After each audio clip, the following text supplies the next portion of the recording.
The following compilation features unsettling and spine-chilling tales sourced from Reddit's horror communities. Reader discretion is strongly advised.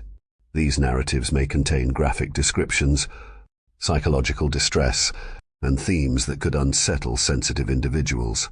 Proceed with caution, as immersion into these eerie stories may provoke fear, unease, and sleep disturbances. Enter this realm of Reddit's creepy horror stories at your own risk, as the line between reality and the macabre may blur within these chilling narratives.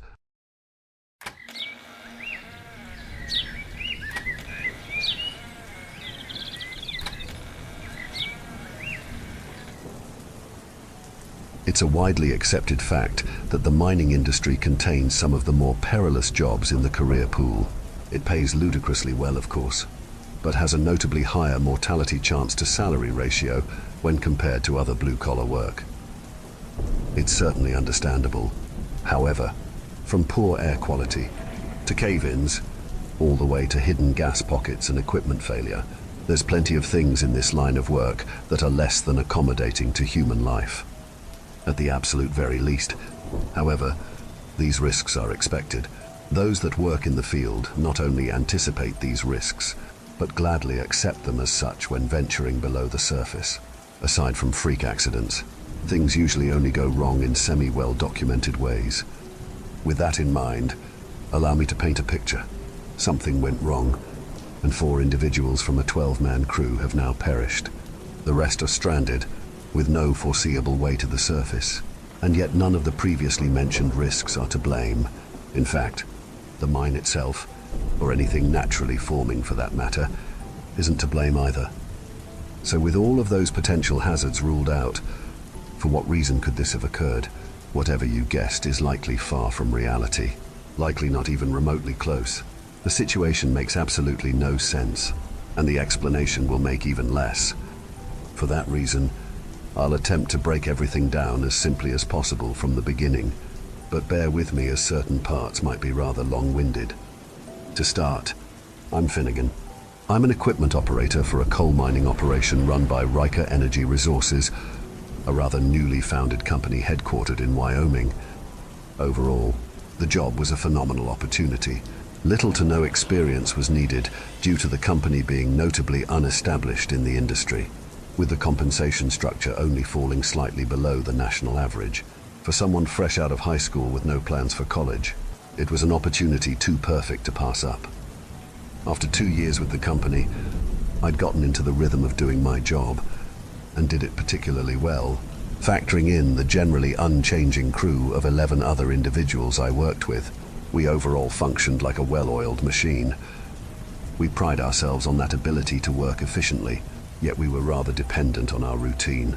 However, at the beginning of our shift approximately 12 hours ago, that routine was broken, and as if the forces of the universe took notice of this, everything went sideways in very short order. Thought we were on waste removal for the week? I questioned, flipping through the thoroughly stained schedule taped to the window of the managerial office. Y'all lucked out this time. Survey team discovered a sizable load deeper down. Got no extra crews to work on it, so y'all are up for now, our foreman stated, reviewing the paper himself before retrieving and unfolding an additional piece of paper from his pocket. Looks like all of y'all are set to be on shift. I'd just wait by the truck for everyone else to show up, he added, gesturing to the vehicle. I simply nodded and walked over to the truck, leaning on it as I sipped the mug of bitter coffee I'd hurriedly brewed before arriving.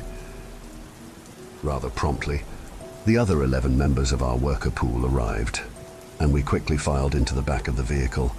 It was little more than an industrial tour bus, and the crew compartment was notably cramped with 12 individuals packed inside. I was seated in the very back row, and a large bearded individual by the name of Angus filled the seat beside me. New plans?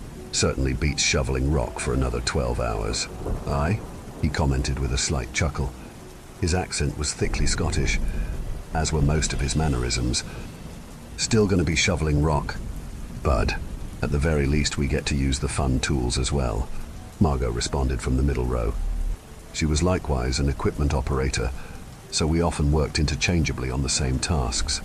Likewise, being the second oldest member of the crew at 55 years old, she was well respected by everyone else.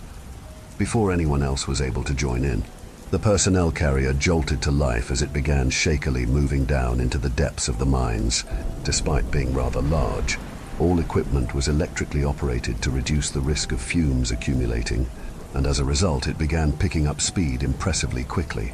Despite our assignment being roughly 500 feet below the surface, through various crowded and winding shafts, we were expected to arrive in around 10 minutes.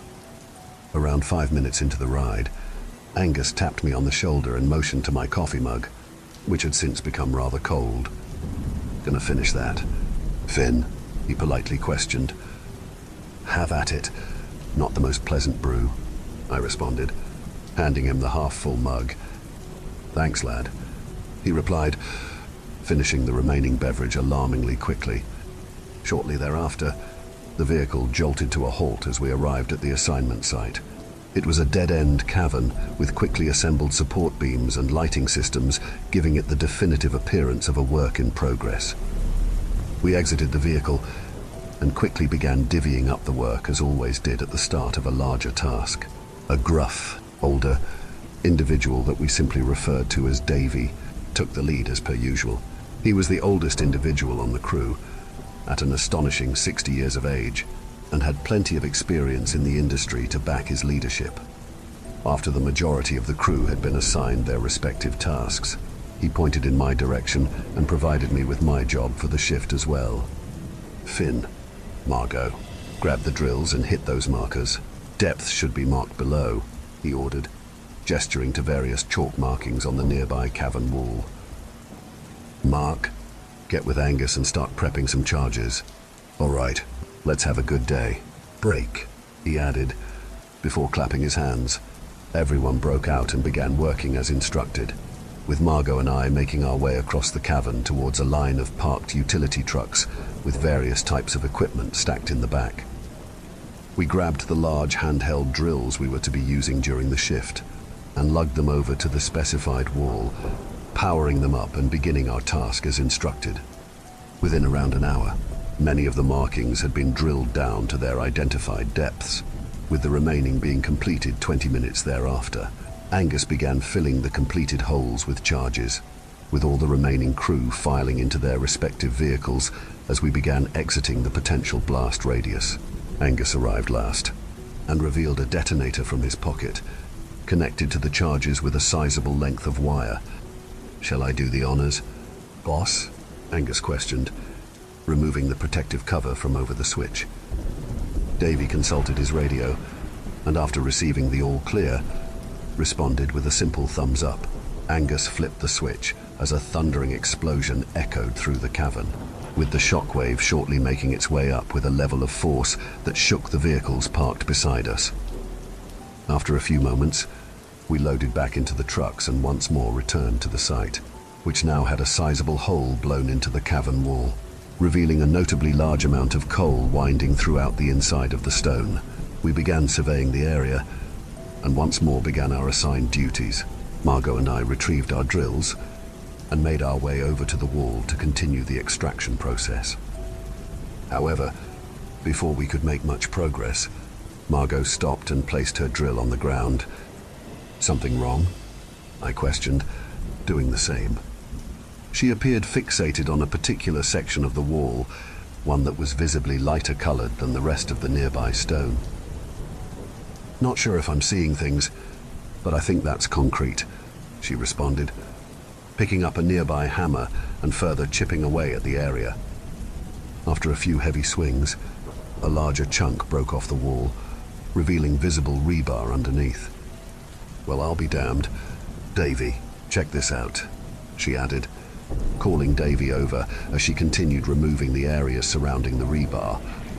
Davy arrived and appeared just as astonished at the sight. He retrieved a piece of paper from his jacket, referencing it as he continued glancing at the opening. "Shouldn't be anything man-made here.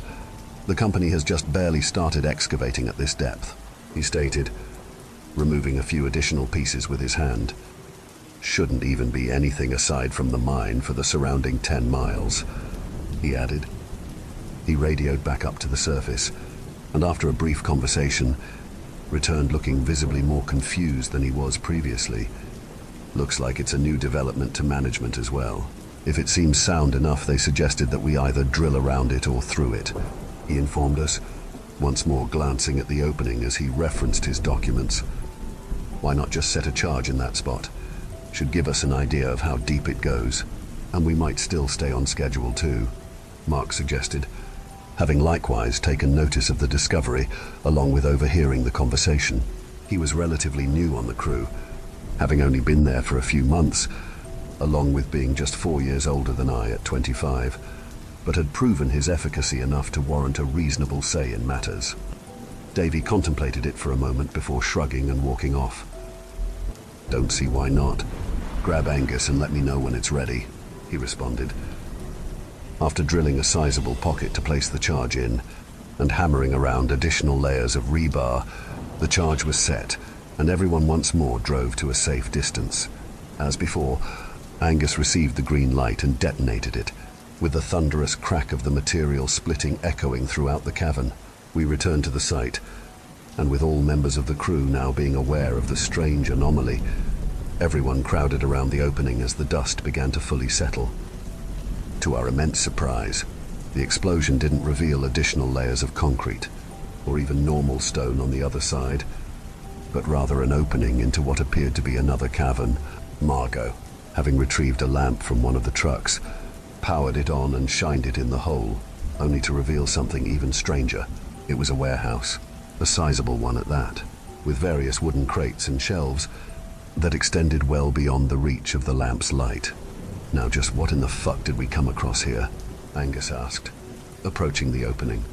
He motioned for Margot to hand him the lamp, and after retrieving it, stepped inside the opening, which was barely a foot above ground level.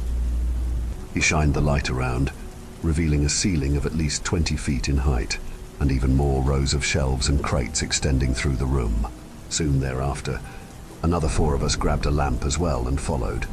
Entering the strange room, everything was covered in a noticeably thick layer of dust, the type that only accumulates after years upon years of abandonment. The air was visibly polluted with it, and after walking roughly 100 feet deeper, we were forced to turn back due to the relatively unbreathable nature of the environment. However, before returning, our lamps were able to vaguely illuminate a door at the other end of the storage room. It was made of solid metal and had one of those wheel-like mechanisms for opening it, something one might find inside a ship.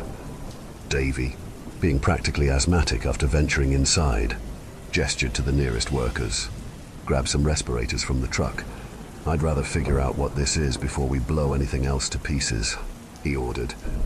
The workers nodded and returned carrying a crate of them, with Davy distributing them out to each of the crew members before pointing to the opening. Need 5 people to check it out with me. It's not a sightseeing tour. We're detailing every last thing we find, and then heading back out to continue our work. Regardless, everyone mask up while the ventilation system does its job, he stated. I, being rather intrigued, immediately volunteered, as did Angus, Margot, Mark, and a rather newer individual by the name of Al. Once everyone had donned their gear, we once more entered the opening and began venturing to the other side. The many crates we passed along the way were mostly unmarked, with some having labels that had become far too faded to perceive the information printed on them. While looking at the crates, I failed to notice that Mark had paused directly in front of me, and as a result, I nearly took both of us to the ground by accident. Shit! My fault, man. All good? I asked, regaining my footing. He briefly scanned the left side of the room through the scaffold shelving before responding. No worries. Could have sworn I saw some shit moving around, is all. He replied, seeming marginally uneasy. Angus briefly turned around and joined in as well before continuing onward. Probably just a rat. Lol. Might even be a raccoon. Perhaps even the boogeyman, he added with a chuckle. No way in hell a raccoon's all the way down here. Doubt even a rat would bother, Al included. It seems that only leaves the boogeyman then, Angus responded, releasing a hearty laugh. The conversation was abruptly cut short by a loud creaking further ahead, Davy had reached the door at the other end and was attempting to open it to little avail. "Mind cutting the banter and lending me a hand?" he asked, annoyance clear in his voice. Angus rushed over, and upon likewise grabbing the wheel, managed to begin successfully turning it. It released an ear-splitting grinding noise, clearly indicative of the amount of time that had passed since it was last opened. Eventually it fully came loose. As the door slowly creaked open, the rest of us rushed over, and upon shining our lights through the doorway, discovered that the discovery was likely far more sizable than we originally anticipated.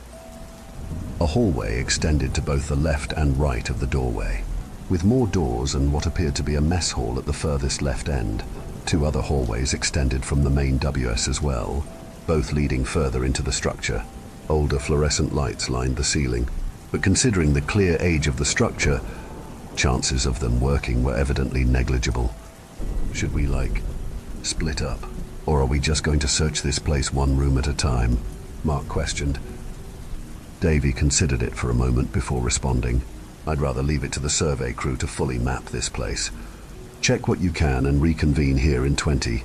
"Yeah," he replied. Everyone nodded. As we began splitting up to check the structure, I went towards the mess hall, as Angus began attempting to open the nearest door, while everyone else went in their own directions. I reached the mess hall fairly quickly, and discovered 4 rows of lunchroom-style tables, with a large box television mounted on the wall. A counter extended on the furthest wall, leading into what appeared to be a kitchen. I hopped the counter, knocking over a metal tray which hit the ground with an echoing crash. Margot, being nearby, called over, "Everything all right over there?" "Finn?" she asked. Having spooked myself to some degree, I composed myself before responding. "All good. Just being clumsy is all," I replied. I made my way throughout the rather sizable industrial kitchen, coming across various canned goods and cookware. Another door seemingly led out of the kitchen, but upon attempting to open it, I quickly concluded that it was locked. The most striking aspect of the kitchen, however, was the seemingly used appearance of it, not in the sense that it had been recently used, but rather used at some point. Multiple pots were found within a large sink basin, with the mold growing within, suggesting that they hadn't been unused when placed inside. Even some of the counters had visible residue underneath the profoundly thick layer of dust. Eventually, I glanced at my watch and realized that around 15 minutes had passed. I once more hopped the counter, this time being mindful of the remaining trays sitting on its surface. Before I could make my way into the hallway, however, I picked up a distinct sound from inside the kitchen, particularly the sound of something small, such as a metal utensil, clattering against the ground. I quickly shined my lamp back over the counter and was met with a rather unnerving sight. A small pair of eyes was looking back at me, not in some overly unnatural sense, but rather something comparable to the eyes of an animal at night, just 2 dimly reflective, almost shimmering dots. I frowned and kept my light on the eyes. They were small enough to fit the profile of a medium-sized rodent, but the more alarming aspect was how they seemed directly behind the counter, yet still cleared the top of it. The counter, being around 3.5 feet off the ground, made this especially concerning. I slowly backed away, keeping my light on the strange set of eyes, as they remained unmoving and aimed in my direction. Once I was back in the hall, I quickened my pace and eventually made it back to the door we had entered in, where Margot and Davy were waiting. Davy was flipping through a dusty folder of papers he had evidently discovered, while Margot was reviewing a binder she had likewise come across as well. "Glad to see you made it back. Find anything?" Margot questioned. "Not really. Found a kitchen and a locked door. Nothing of much substance," I replied, pausing for a moment. I considered trying to explain the small creature that was evidently in the kitchen with me, but eventually settled with a more rational explanation. "There was also a big-ass rat or something in there. Kind of freaked me out," I added. Davy briefly looked up from his papers, before returning to them once more. "Place must be infested then. Came across a good few of them in the offices I found. Would be lying if I said they didn't spook me as well," he added. Margot was seemingly about to add something as well. before Angus and Mark likewise arrived. Both were empty-handed, but Mark was clearly rather shaken up. "Anything interesting?" Davy questioned, still flipping through the stack of papers. "Found another storage room with even more boxes. This lad walked right into a rat nest and nearly shat his britches," he added, lightly elbowing Mark on the shoulder. He seemed rather annoyed, but likewise joined in as well. "Shined my light into a hallway and caught the eyes of about a dozen of the rodents. Looked like some shit straight out of a horror flick," he added. As he finished, a loud crash once more echoed through the kitchen at the other end of the hall.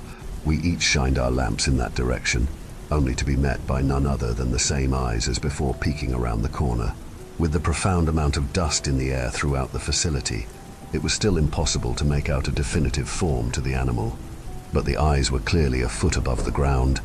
We remained silent for a moment, as us and the animal stared each other down. Eventually the silence was broken by my watch alarm going off, signifying that the 20 minutes was up. The animal scurried away, making an audible noise while doing so, as we all composed ourselves once more. "Spooky little bastards," Angus commented, looking down the other end of the hall. "Say, have you lads seen Al around here?" he added. We looked around, likewise taking notice of his absence. He had gone down the hallway at the furthest end, and with each of us having a timekeeping device of some sort, it was more than expected that we would be back at the end of those 20 minutes. Davy seemed rather frustrated, and placed the stack of papers in his jacket as he walked over to the entrance of the hall. He called out multiple times to no response, and eventually started returning as his lamp began to visibly dim and flicker. Once back with the group, he removed and replaced the battery to no avail. As the lamp proceeded to fully extinguish itself, he shook his head before addressing the group. "Nothing but more rats and more dust, and I'm sure as hell not about to go down there with this piece of shit," he added, hitting the defunct lamp. I'll go get the lad," Angus commented, as he made his way towards the hall. He eventually disappeared around the corner as the echoing sound of his footsteps gradually faded, eventually becoming inaudible. Davy gestured towards Margot's lamp, which she handed to him. "You three head back. I'll wait for them," he stated, shining the light down the hall. "Radio doesn't seem to be working all that well here. Get a unit at site and relay your findings to surface until we get back," he added. We simply nodded in unison and began making our way back through the warehouse. The atmosphere had noticeably shifted, and unease was becoming evident in each of our mannerisms. While I kept my light aimed straight ahead, Mark was shining his to either side, clearly still on edge due to his encounter within the facility. Margot, not having a lamp anymore, stayed close by at the front of the group, eventually breaking the silence. "Say, do y'all really think those are rats?" she questioned. Mark caught up with the group before joining in as well. "I'd like to think so. Why'd you ask?" he responded. Margot seemed to gather her thoughts for a moment before answering his question. "I found this small office, and a couple were in there. All I could see was their eyes peeking from behind a desk," she responded. "Same with my encounter. Pretty damn creepy," Mark interjected. Margot once more seemed to collect her thoughts before replying. "Well, it's just..." She paused a moment before continuing. "As I left the office to meet up at the entrance, I turned around, and one of those sets of eyes was almost at the ceiling," she added. Mark and I turned to face her and noticed that she was visibly shaken up from the recollection. "Once more," she continued. "I like to imagine that it was just my mind playing tricks or something, but there was nothing at that height that a rodent could have been sitting on for that to make sense. It was just a wall, and once I began approaching it with the lamp, it went right back down to the desk in an instant," she included. Mark and I glanced at each other, but otherwise remained silent. Despite the surreal nature of that description, it evidently matched what each of us had experienced as well. We didn't directly mention it, but something about that structure just wasn't right. It was a conclusion each of us appeared to silently arrive at as we quickened our pace and exited from the opening. The other 6 members of the crew were eagerly waiting, as our arrival was met by multiple lights shining through the hole. They looked marginally on edge as well, but before either party could exchange information, The sound of thundering footsteps from within the facility grabbed our attention. We returned the beams of our lamps to the opening, though were unable to immediately spot anything due to the freshly disturbed dust, further limiting the visibility. Eventually, the footsteps were evidently originating from within the warehouse.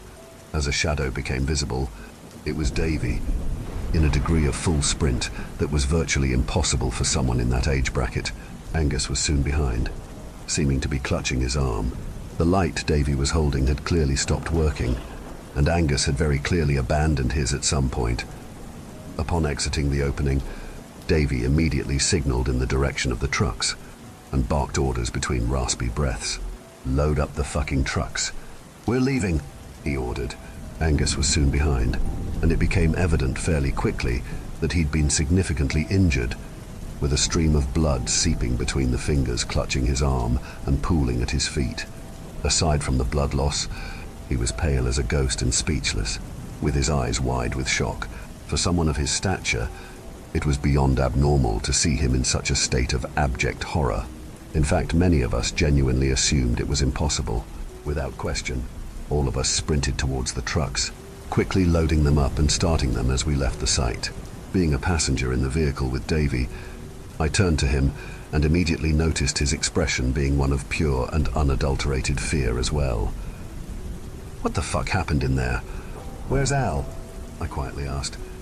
Sensing the gravity of the situation, Davy shook his head and clutched the steering wheel even harder as he turned to me. "Al is fucking dead.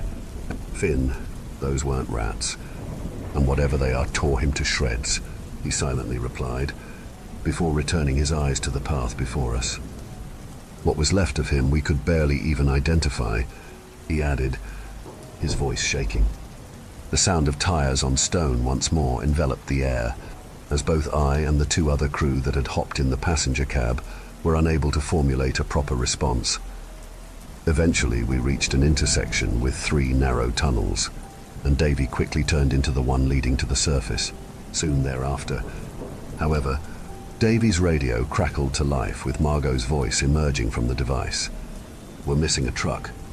They were falling behind and didn't make the turn," she commented, the urgency in her voice indicating that Angus had conveyed the situation to them as well. We looked in the rearview mirror and noticed that we were in fact 1 truck short. Despite 4 having left the site, there were now only 3 in the single-file line of vehicles. Davy slammed the steering wheel and released a string of obscenities before turning the vehicle around. He rolled down the window and ordered that the remaining trucks stay put as we traversed the short distance back to the entrance of the tunnel. Upon arriving, we turned back towards the site only to see a rather unwelcome sight. Half the length of the shaft was now submerged in complete darkness.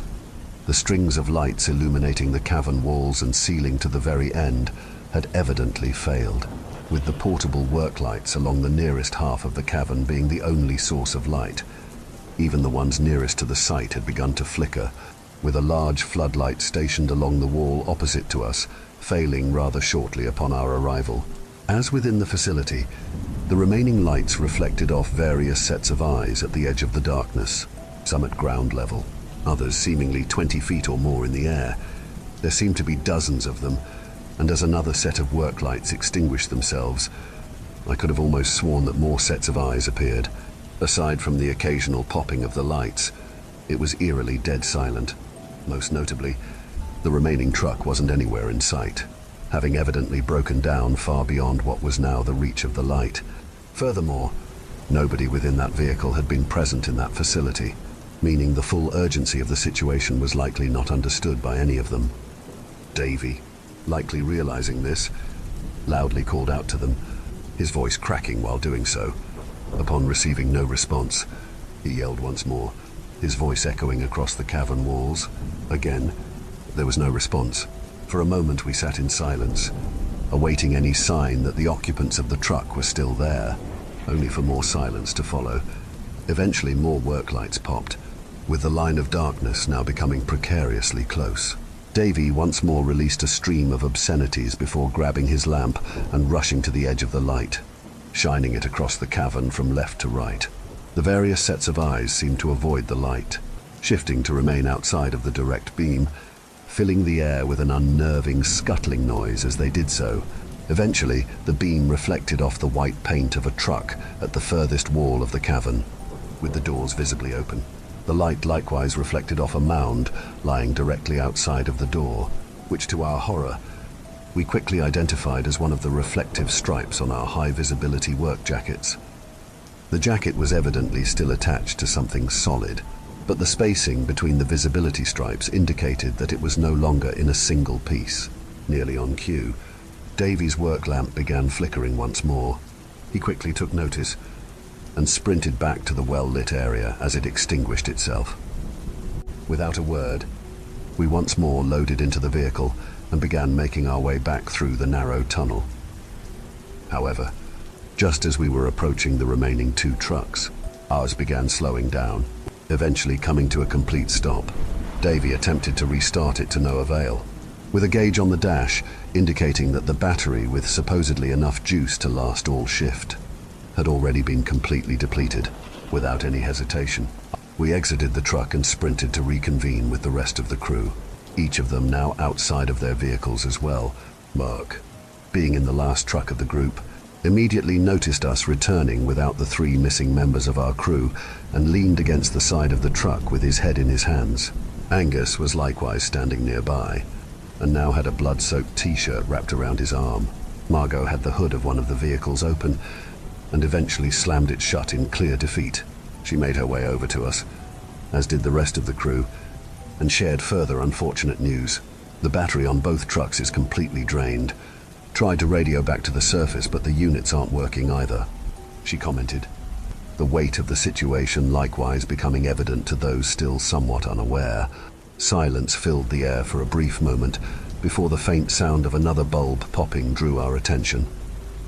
We turned to face the entrance of the tunnel and noticed that the cavern outside the entrance was now completely black. Similarly, the lights nearest to the entrance had begun to flicker, as were the ones directly above us. Davy quickly sprung into action and retrieved a folded piece of paper from the glove box of the nearest vehicle. After unfolding the large sheet on the hood, he scanned it with his finger before signaling the rest of us over. The paper before us was a map of the caverns, with Davy pointing to a spot midway through the tunnel ahead of us. That's the closest rescue chamber. We can't hoof it all the way to the surface, but the chamber is sturdy and has supplies. We should at least be able to wait it out in there and call for some help, he stated. Everyone unanimously agreed, and we quickly retrieved functioning lamps from the back of the nearest truck before beginning to jog as a group through the tunnel. Angus was in the back of the group, and I fell behind to run alongside him. His condition was noticeably quite rough, though adrenaline alone would almost certainly keep him going until we were relatively safe. Though I hesitated initially, I eventually implored as to what had happened within that facility. What the fuck went down in there? I quietly asked between breaths. He was silent for a moment, then eventually answered, "They fucking got Al. Lol. Tore him limb from limb," he weakly replied, pausing for a moment. The room was full of them, and I barely had a chance to back out of the doorway before my light died. He added, pausing for another moment as he grabbed his arm and winced in pain. Once the room went dark, something lunged at me, ripped a fat chunk out of my arm. If Davy hadn't rushed over with his lamp, they would have got me as well, he commented, once more going silent. I likewise went silent, returning my focus to the pathway ahead. For a while, nothing but the sound of echoing footsteps filled the air, along with the faint popping of lights in the distance. After another 5 minutes of running, I checked behind us and noticed that the darkness had expanded well beyond the entrance of the tunnel. In fact, it nearly seemed to be keeping pace with us, as only around 200 feet of the tunnel was sufficiently lit behind us. Davy similarly checked behind us at around the same time and took notice of this, picking up his pace as he encouraged the rest of us to do the same. "Almost there. Let's pick up the pace," he loudly stated between breaths. Exhaustion and an audible sense of fear were becoming evident in his voice, as it shook with each word. Knowing him quite well, along with his generally blunt and unexpressive mannerisms, it was an unnerving thing to notice. The rest of the crew similarly seemed to pick up on this, as the collective pace increased to a sprint. Eventually, a sign became visible on the ceiling ahead, with an arrow pointing towards an opening in the right of the tunnel. Upon reaching it, we were greeted by a welcoming sight. The reinforced steel chassis of the rescue chamber with a small light above the door signifying that it was in complete working order. Without a second of hesitation, Davy and Margot reached the heavy door and collectively opened it. One by one, the remaining crew filed inside, taking a seat on the long benches on either side of the capsule. I followed, as did Davy and Margot once everyone was inside. Upon closing and securing the heavy door, Davy likewise collapsed onto the bench, placing his face in his hands and going silent. For 10 minutes nobody spoke a word. The chamber was cramped, and any noise would noticeably echo within, but nothing aside from our bated breaths could be heard. Eventually, the unwelcome sound of bulbs shattering became faintly audible through the door, initially seeming a slight distance away, only to soon be fairly close.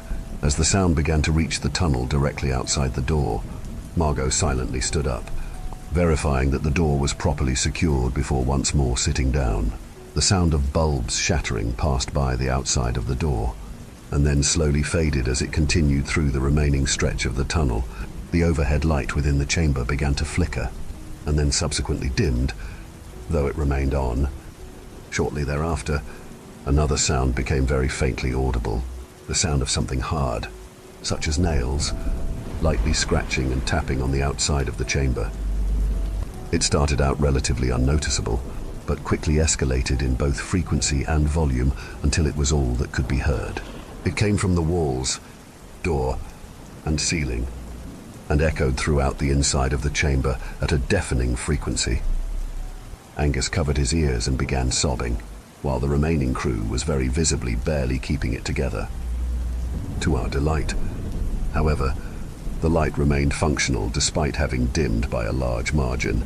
In fact, most of the remaining electronics within the chamber appeared at least slightly functional, something likely permitted due to the immensely thick steel construction of its exterior. After around half an hour, the sound faded, and silence once more filled the room.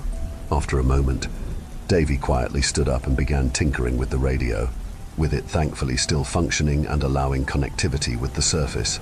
Upon explaining the situation, management informed us that a rescue team would be en route shortly, but was currently delayed due to site-wide equipment problems. Explanations of the things down here with us fell on deaf ears, as the individual surface side simply attributed our accounts to oxygen deprivation-induced hallucinations and suggested that we activate the chamber air supply. No amount of convincing from the rest of the crew could change their mind, and we eventually had to simply concede and hope for the best, both for our safety and that of the individuals being sent to rescue us. Conclusively, that brings us to the present as I write this. Multiple tablets were discovered in a supply locker, connected to the company extranet, with a thankfully significant amount of power still contained in each. Each crew member took turns contacting loved ones, along with informing the families of those who perished of their fate. Once I had done the same, I took it upon myself to construct this account in order to spread awareness of the events that transpired today. We've been in this rescue chamber for well over 5 hours at this point, and there hasn't been any additional word from the rescue team or the surface. We're trying to conserve as much battery as possible, so I'll go ahead and end this here. I'll attempt to upload this in various areas online to get maximum coverage, but the extranet is painfully slow, so it could take a while for anything to post. If there's any major updates, or we somehow make it out, I'll provide additional updates as necessary. If you happen to have come across this, thanks for reading, and wish us luck. We're clearly going to need it.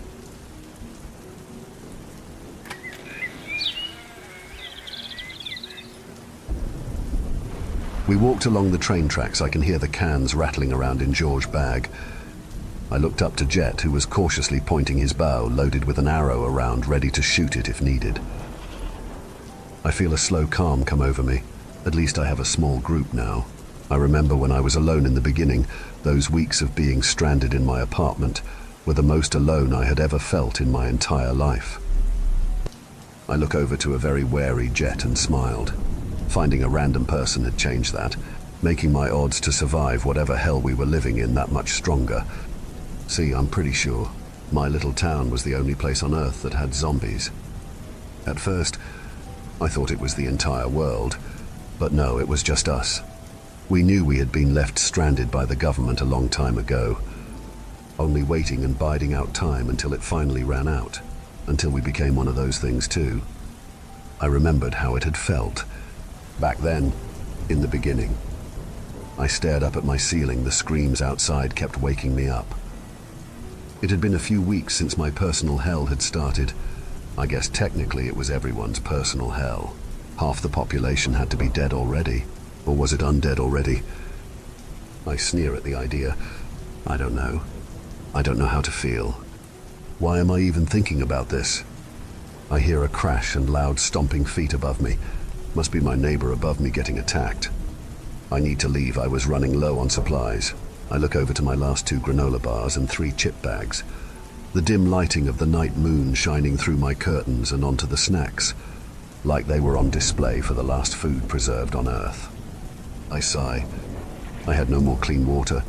This was a disaster through and through. I'm going to fight like hell till the very miserable end. I will not die without a fight. I hear more struggling and screaming above me. I feel my conviction resurface. I slowly close my eyes, forcing myself to sleep. A giant bang at my door was my alarm clock. I shot up, reaching for my kitchen knife, holding it at the ready, watching my door shake with the force of whatever was behind it. I can feel myself shaking, but if I wanted to survive this, I had to stay calm. Then, my worst nightmare happened. The door came crashing in, swinging off of its hinges, knocking over my desk and cabinet in the process. A giant man-zombie stood there. I felt my shaking hands quivering and sweating, the blade slowly falling from my nervous grip. This was how it was going to end. I made eye contact with the bloodshot red eyes of the giant man. He opened his grotesque mouth of blood and sharp teeth with his missing tongue. Then he screams at me like I'm the problem. I suddenly think back to hugging my mom gently and her patting my back. Another flicker of a memory of me playing games with my friends online, laughing and telling bedtime horror stories.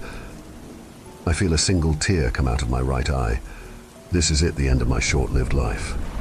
I can't help but wish for more. More memories, more time. Just more. The man lunges at me, and I tear the bed sheets off of me, pulling them into a ball to push between the two of us. He slams into me, laying me out on the floor, all grit and muscle on top of me, with only a layer of thick bed sheets in between us. I was full on crying now. I felt like a sad loser, but I couldn't give up. I had to make this count. I readjusted my grip on the knife, and with as much force as I could, I shoved it upwards into the skull of the monster. Down came a paw of blood and other parts that should be neatly tucked into a human face, not falling all over mine's. I closed my eyes and mouth, trying to not let it seep into any part of me. I shoved and shoved until the big man rolled over and fell onto the ground beside me. Thankfully, he was unmoving. The strong urge to barf hit me hard in my gut, and I did just that all over my attacker. I wish I hadn't. I had just threw up the last of my food for at least a week. I was officially running on E, and I hoped that if I were going to be eaten the next couple of days, it went quickly. I got up. I could still feel my legs wobbling unsteadily. I grabbed my last food snacks and shoved them into a carry-away bag. I grabbed a small water filter I had from Boy Scouts years ago, and a canister in case I found some water. I grabbed my only 2 weapons, a kitchen knife and a baseball bat. I put the knife in my bag holster. I'm alone. I looked around my old apartment. I know I won't be if I leave. There's more out there. There has to be. I'm really going to miss this place and the fun I had. My college friends were amazing. The amount of nights I had spent just hanging out with them and eating pizza, the thought saddens me. I walk out cautiously. Apparently not cautious enough, because one of them must have spotted me. It comes running down the hall. I run as fast as I can, heading down the flights of stairs. I lived on the 2nd story. Thankfully, the stairwell wasn't that long, but the hinges were broken on most of the doors, and it just kept running at me. I needed to hide. I still had that guy's face juices all over me. I think back to an old zombie movie I watched once where someone put zombie blood all over them to try and blend in. I'm not sure if that will actually work or not. Maybe I just needed more of their juices. Gross, why am I even thinking about this? I run over to a gate and hop it, seeing no way forward, only to look back and see the zombie use the unhinged door next to the gate. Why didn't I see that? Gosh, I need my calm back. I feel my panic set in, as I'm almost met in the face with an arrow. If it hadn't been for a slight slip of my feet, I would have been a goner. I looked up and saw a man holding a bow and arrow, shooting with precision. Except I wasn't sure if he was shooting at me or the zombie. I dodged the other 3 arrows, tearing through the air, and all 3 hit the zombie head on. I heard the man say headshots all day. I would have laughed if I weren't freaked out by being chased and being shot at. I looked back at the fallen zombie and then back to the curly-haired man with green eyes. Hey, dude, did I scare you? I look up. I guess he wasn't trying to shoot at me. He sounded pretty friendly. Yes, I state as he started to laugh, waving me over. I remember how happy I was to be talking to someone after 3 weeks of being alone. You okay? You're staring a lot. I look away from Jet and up at George, our newest companion. He doesn't seem very fond of me. Maybe it's because he realizes I have a giant man crush on his best friend. Or maybe he was a rich snob from the get-go. It's really hard to tell sometimes. Though I actually think he might just be hiding something. I really want to find out what. I'm not staring. George moves over to Jet and whispers in his ear. Stop. Jet laughs like he thinks George is being absurd. I bet he is too. We make it to our destination basically unharmed. You see, we get internet reception still. We can browse the internet. We even get electricity still. For some reason, they hadn't turned any of that off. I could watch and post as much as I won't. But that was only a one-way street. Almost like a firewall was in place for this town. I couldn't receive messages. I could only send them. Though it seemed like the government could care less about our water. That was turned off a while ago. We've been blending all kinds of fruits to take their water. Putting out buckets for when it rained. The whole 9 yards, anything to maintain positive water levels. Then I think back to our windmill farm. On second thought, it might have been the windmills still giving us power. Either way, when we got inside to our hideout, we checked for creatures, and when we found none, we got to getting comfortable. Or as comfortable as you can get, while also still being on guard, lest something tries to attack. I walked over to Jet, who was Saturday, swinging his feet off of the top of the balcony. We looked down at the beautiful nature all around us. We were in some kind of inn, or at least the remnants of one. Hey, how are you this fine morning? I say, pretending to put on a country accent. He side-eyed me. I would have been fine if I hadn't heard that horrible accent. He laughed. I let a quick nose snort out. Then I joined him on the balcony edge. See anything yet? He nodded towards something. I looked over and saw 2 of those zombies sprawled out on the floor by some bushes. Great shot. I smiled. Yeah, he said, trailing off. Hey, Bouncios, do you want some cheese? Came a Povish accented voice. We both looked back to see George holding up some very ripe cheese. Oh, gross. I could smell it before he was even out the door. Jet put his hand over his face, covering his nose. Come on, I heard this kind of cheese is supposed to stink, and it tastes better the more aged it is. I looked to what George was holding. It was a white slab of cheese that looked almost like a cake. Wait, isn't that cheese supposed to be carefully taken care of with a temperature-controlled room and with proper air ventilation? Said Jet. Like it was obvious. He nodded at Jet. It was in proper conditions, it wasn't even touched. Still Saturday, under the same situation, which I'm assuming was the proper way to take care of it. George looked back to it, like it could solve all of our issues. I'm all good. I said. They looked at me. Me too, said Jet. Fine, I'll try some, George said, as he stuck his finger in the cheese, pulling out some of it. Then he pulled it to his nose, smelled it, licked it, and then he ate it. I choked at the sight, gross dude. He started choking and coughing, and he held his throat. Me and Jet immediately got up, running over. Are you okay? What's happening? Followed by stupid laughter from George. I got you. You guys thought I was dying from cheese poisoning. How moronic. I rolled my eyes, walking back over to my perch. Jet laughed and then somehow got talked into smelling and eating some of the cheese. He declared it delicious, but stinky. I nodded as the two continued eating the cheese. Wow, that's disgusting. I walked over. Give me some. George held it towards me, giving it over. If we're all going to be poisoned and die, then at least we'll do it together, I said. Jet smiled. I'm guessing he was happy that George and I seemed to be getting better at not hating each other. Honestly, I wasn't entirely sure that issue wasn't over with just yet. I put my finger in and scooped out some cheese. I smelt it, coughed at the smell. I have no idea why I smelt it. Like the smell would be any better than it was before. I licked it, but I didn't taste anything. Then I plopped it in my mouth and began to chew. I frowned up as the sour dairy taste hit me. Gross, it tastes like old sour cream. But I could totally live through the taste. I kept eating and then swallowed. I looked at the other two, and they just stared back, looking for confirmation. It's not too bad. It looks like we had found our dinner. Of course, we would regret it soon after. A lot of bathroom goes, 7 rolls of toilet paper and a towel. Later, we were all Saturday around groaning every 2 minutes. It was worth it, said George in the corner. I felt a pang come up from my butt to my stomach. No, it totally wasn't, I said, groaning. I heard Jet let out a groan from outside on the deck as I heard the ending scream of a zombie and the sound of his bow. Never a dull day, huh? I say, looking to George. No, especially not with you around. He almost sounded accepting of me. Even though a few days ago I'm fairly certain he gave me a thinly veiled threat about being Jet's friend and staying too close to him.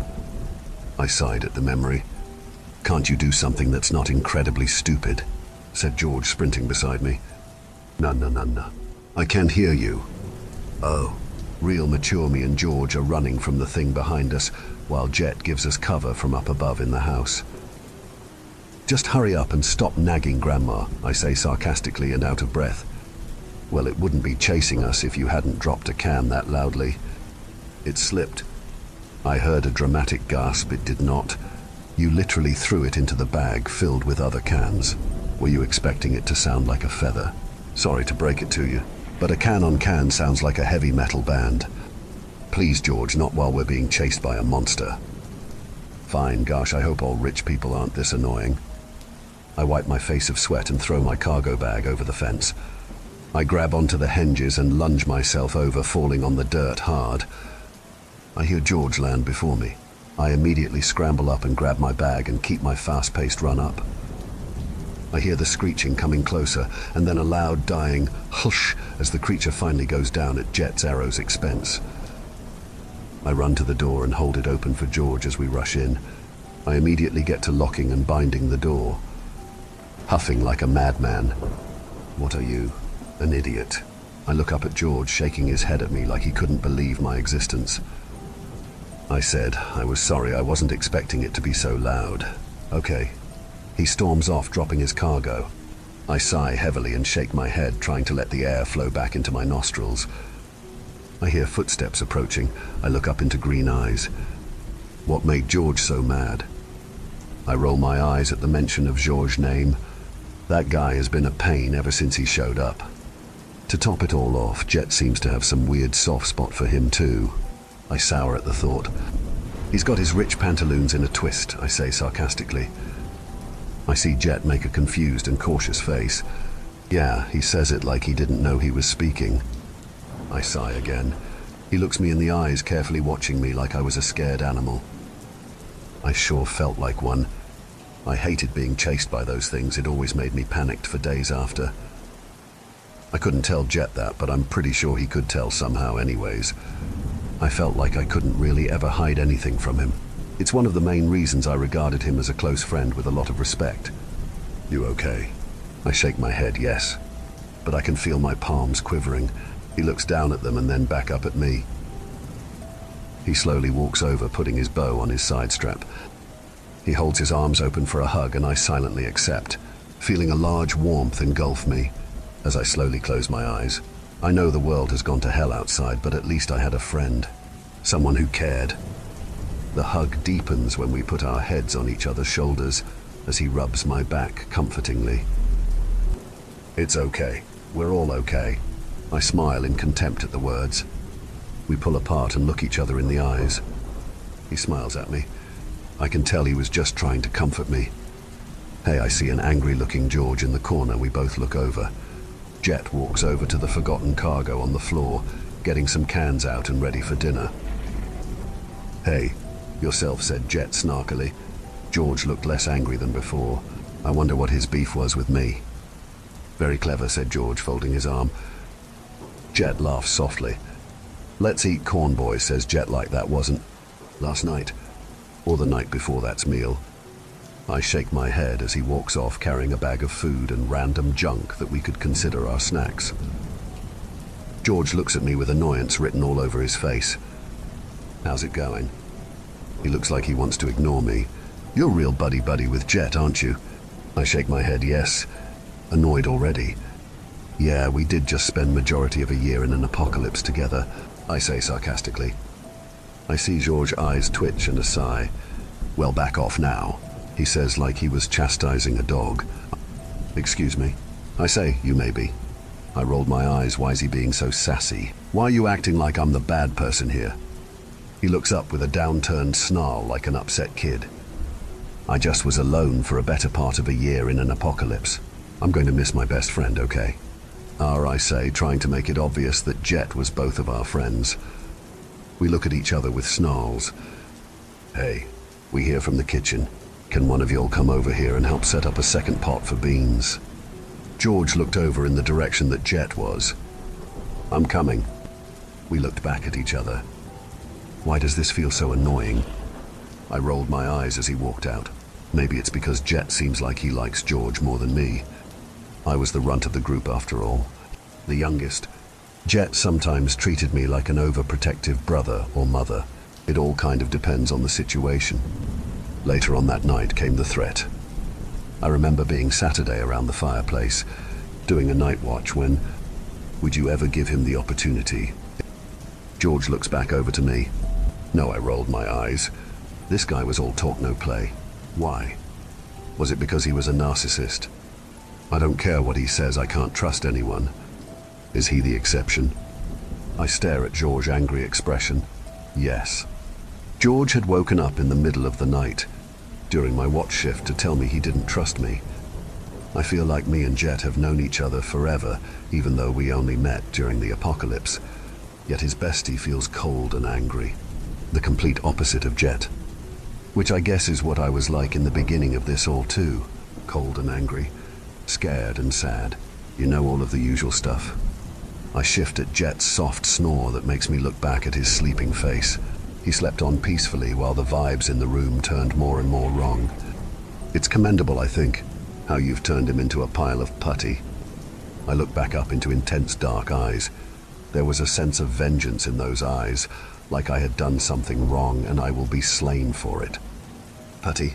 What do you mean? His accent feels a bit sinister when he talks all vague like this. He was always a workaholic, a hard ass, a stubborn guy. He stops abruptly, shaking his head like he didn't get where he was going with this. What I'm trying to say is, he's hugging you and comforting you like he's known you all his life, and I find it despicable. I furrow my brow because what is he even talking about? Despicable? Why exactly? You did something, didn't you, to make him act like that to a complete stranger? I thought he was smarter than that. To trust some random, to let them in, to be so weak. He shook his head like he thought Jet's decisions were dumb. Well, excuse me, but I'd consider us pretty close. I've known him for the entire year. What do you think we were doing during that? Twiddling our fingers. We're friends. Ha!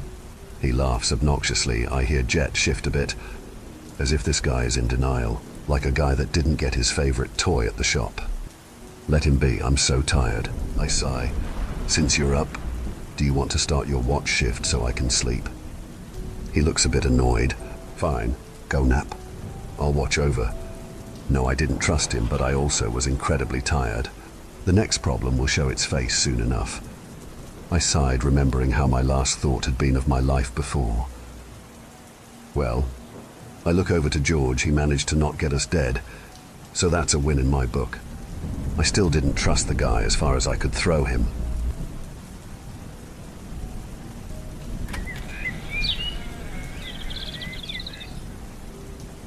I think I'm being punished for what I did. Maybe I deserve what's happening to me. Most people will think so, but why don't I deserve a second chance? Is what I did so bad? I know a guy named Andy. We've worked in the same business for over 10 years now, and he's always been a schlub like me until the last few months. He was always a little overweight, had thinning hair, and deteriorating ambitions that come with middle age. He was in that nice, comfortable rut where you're making just enough money to look down on most people, but somewhere in the back of his mind was a little voice that told him that he was meant for more. I'm the same way. As the years go by, that voice gets weaker and weaker. Time devours everyone's dreams. And like most people, Andy and I both were actively feeding it from our own hands. Spiritual suicide. One day that changed for Andy. He came into the office and something was different. Everyone could tell that something had changed, but no one was able to put their finger on what exactly it was. He was always the nicest guy, but he was always a little melancholy. I think that's what I noticed first. He seemed truly happy. That first day, he made one trade. He took more money than he should have, and put all his eggs in that one basket. The next day, out of nowhere, he tripled that account. He did that over and over again for a month. He started to look better, not younger, just better. He lost the weight. His eyes were no longer tired but bright, and he was always reading or spouting off some kind of obscure but interesting thing he had just learned. He had a spring in his step and a power to his speech that just made everyone who happened to talk to him feel better. He had been in that office for so many years that he had faded into the background and became no more remarkable than the fake plants that decorated so many of the offices. But then, over a period of a week, he became everyone's favorite person. Fucking Flanders. Everyone and everything was attracted to him, including money. His wife would come by the office every once in a while, and she seemed to have gone through the same change. I fucking hated how happy they looked. One night I came home to my wife and looked around our house. An empty husk with staged family photos of kids who no longer talked to me, long dead pets, and a time-ravaged wife who I resented for sticking with a fucking loser like me. My existence was hollow. Midway through dinner, I got up without a word and walked to my office while my wife asked me what was wrong. Everything. You, me, the kids, my fucking life, everything. Was that me talking? I wonder about it now. How much of the horrible things I've done were actually me. I got a hotel that night, and for the third time since I've been married, I paid for sex. It wasn't something I'm proud of, but I thought it would make me feel better, more vigorous and youthful somehow. It didn't. Andy, can I take you out to lunch today? I've really got a problem and I'm hoping you can help me fix it. It was the best way to try and get him alone. He gave me that new stupid smile he always had on his face and agreed. I was lost and I needed help. I talked with him over 2 plates of outrageously priced pasta for an hour. I asked him what his secret was in every way possible, but he just kept saying it was clean living. I kept pressing and pressing to no avail, just the same new age shit. Andy, I've been diagnosed with cancer. I'm not looking for a cure, but I would like to live out the rest of my life having tried something different. Seriously, I need whatever the hell it is you've got. I want to have a few good years with Helen and my kids. I didn't give a shit about my wife. I didn't give a shit about my kids. I didn't have cancer. What I had was a fucking boring life and a fucking brilliant knack for lying. I also had a face that was able to sell whatever bullshit I was spewing, and that moron fell for it just like I knew that he would. He pushed his plate to the side and leaned closer over the table. In that dimly lit Italian restaurant, my life changed forever. Would you believe it if I told you that you might not really be you? That you've passively given consent over the years to living a life that you don't have to live? What the fuck does that mean? He frowned at the profanity. Like, what if the world over years and years poisons all of us with all the garbage we consume? Like there's something in us that feeds off of all that junk and just grows and grows. until we just give up any fight we had in us, because something in our brains tells us that it would be better to just give in. My wife gave me a secret. She had been going through an inspiring change, and I fell in love with her all over again. Everything about her changed, not just the outside superficial stuff. It's like she got back a lot of that stuff I remembered about her from high school, that spark. She started asking me questions, getting me to think about who I really was. My lying face was interested, but inside I was rolling my metaphorical eyes. He went on and on about his fucking wife and the fucking kids that they never had because they were both too busy with jobs that didn't really mean anything. I wanted to tell him that kids weren't all that they were cracked up to be. Mine were a couple of dream and time vacuums with voracious appetites. When she thought I was ready to hear it, she finally told me this little secret that she had stumbled onto. A friend of hers gave her a couple of pills.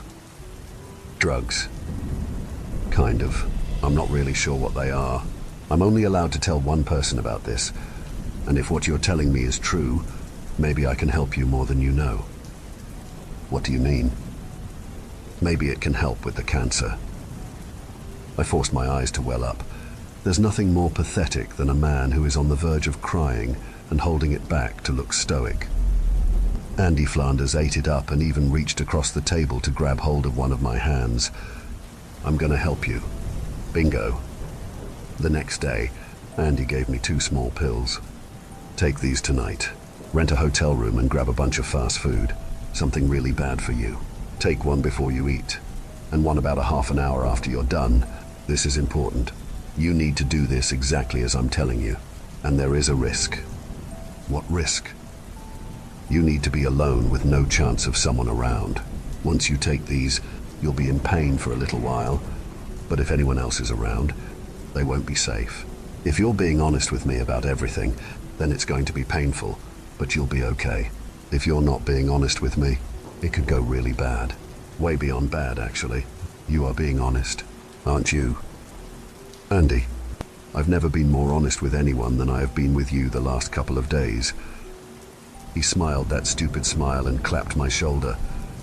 Tomorrow, everything is going to be different for you. Call me tomorrow and I'll tell you what happens next. Later that night, I did everything he told me, up until a certain point. I had rented a hotel room and got 2 bags of 5 Guys. I looked at the pills, and I stopped before I even started. I began to wonder what could go bad. Why did he have to be so damn cryptic? He didn't mention death or anything, but I wondered what might happen. It didn't take me long to figure out I couldn't go through with it without knowing the consequences. And it didn't take me long to figure out what the next step was. I hardly spent any effort asking Helen to forgive me. She had always been easy. She always forgives me, and maybe that's where some of the resentment came from. She had already eaten. So I opened a bottle of wine and crushed up the first pill and poured it into her glass. I needed to make sure the pills were safe for me to take.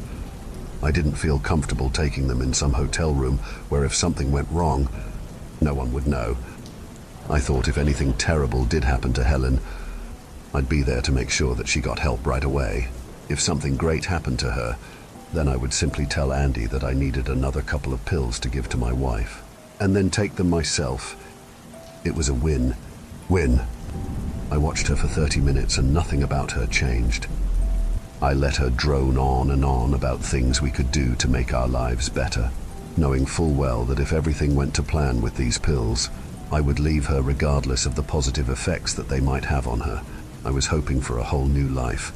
Why would I start it with the woman who fucked up the previous one? That's what I thought. Anyway, another glass and the other pill. It was a long night of listening to her talk. We finished 2 bottles before she was ready for bed, and nothing had changed about her whatsoever. On one hand, I was relieved that nothing bad would have happened to me had I taken the pills.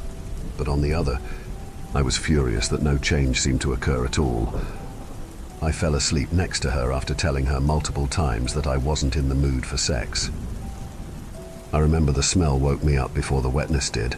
Then I heard Helen groan and vomit. She ran for the bathroom, spewing out of both ends. I got up to watch. She was sitting on the toilet and vomiting into the wastebasket. Oh my God, my stomach. Don't come in here." She kicked the door closed before she heaved again. "Helen, what do you want me to do?" "Nothing. Just try and clean up the bed, please." "Okay." I stripped the bed and I was gagging at the smell of everything that was on the sheets. Some of it was on my leg, and even though I wanted to stay to hear what was going on, I ran to the spare bathroom to wash it off. I hurried back as quickly as I could, and I heard the shower. "Helen, Helen." After a moment, I opened the door and saw that she had climbed into the shower. The bathroom floor was slick with everything that had come out of her. "I'm so sick. Do I have food poisoning?" "Do you want me to call a doctor?" "No, I'm just sick." Her face was bright red, and her nightgown was plastered to her body. I remember feeling more relief than guilt. I thought she was going to be okay, but I was determined to get back at Andy for what he did. God, my insides are all in knots. I remembered that he had told me that it would be painful, but it seemed to be going quickly for Helen. Whatever the hell it was doing. She stood up and exhaled loudly. "This is embarrassing. I'm okay." "Don't be embarrassed, honey. It's okay." I turned toward the bed and thought to myself that we were going to have to sleep in one of the guest bedrooms. There was no cleaning our mattress. That's when I heard Helen scream. When I turned, she was looking down. Something long and black was squirming down her leg, and it was coming out of her backside. Oh my God, Jeffrey, Jeffrey. She slipped in the tub and fell down. Before she could say another word, or I could grab my phone, more things began to crawl out of her. They were like thin black worms that whipped about in agony, springing out from inside of her. Dying things looking for something to hold on to. She was screaming, and I was standing there in shock. It happened so quickly. The worms writhed in the bottom of the tub, finding nothing to grasp, and then they extended upwards. Finding a grip on the safety bar, they contracted and became thicker. The safety bar groaned as the tile that it was attached to began to give. A thick, fleshy mass attached to the end of the worms spilled out of my wife and slopped onto the surface of the soiled tub. Helen kicked it as she got to her feet and staggered out of the bathroom. It made a painful sound that I can't possibly explain, like some beast crying out underwater. She collapsed next to me, and I held her while we watched it thrash and cry inside the tub. "What the hell is that thing?" I couldn't say anything. I just stared at it as it convulsed in the tub. The arms were extending and jerking into the air, slapping against the shower walls. Andy's words ran in my mind. Like there's something in us that feeds off of all that junk, and just grows and grows, until we just give up any fight we had in us because something controlling our brains tells us that it would be better to just give in. It's some kind of parasite. Helen looked up at me. "What?" "Andy. Andy gave me some pills." "Andy Tackett?" "Yeah." I was stunned, shocked. I should have shut up. I wasn't thinking. He said something about things growing inside of us, and then he gave me pills to get rid of it. I just wanted to know that they worked, that it wasn't some kind of trick. "What did you do?" "Nothing. I was still watching the thing dying in the tub. The water from the shower was pelting its leathery skin, and began to make sucking noises against the wet porcelain. "Did you give me some kind of pills? Why would you do that to me?"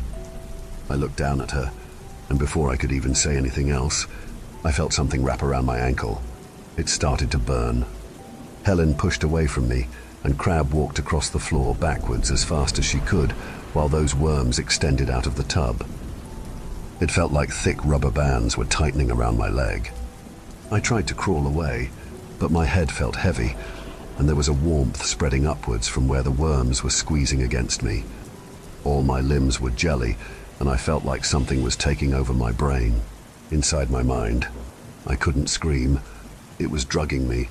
Helen was standing a good distance away from me, and her face was a mask of horror while the thing slowly pulled itself out of the tub and undulated across the bedroom floor. Helen ran out of the room while it began to crawl inside of me. Its muscles were contracting and relaxing and contracting again as it squeezed inside and upwards through my guts. I blacked out. The next morning, I felt sick.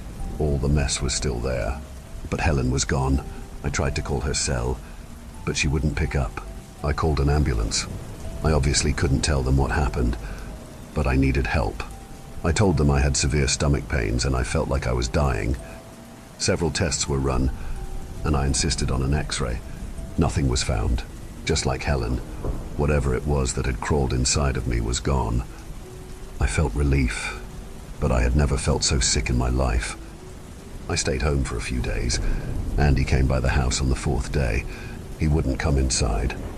Andy, I need help. The doctors say there's nothing there, but I feel terrible. You should. They'll never find them. But there's two of them inside of you now. They're going to be fighting each other to feed. I need the pills. Andy, if you had done what I said, the one inside of you would have died without a host. I need the pills. That's not how it works. I was only allowed to give it to one person.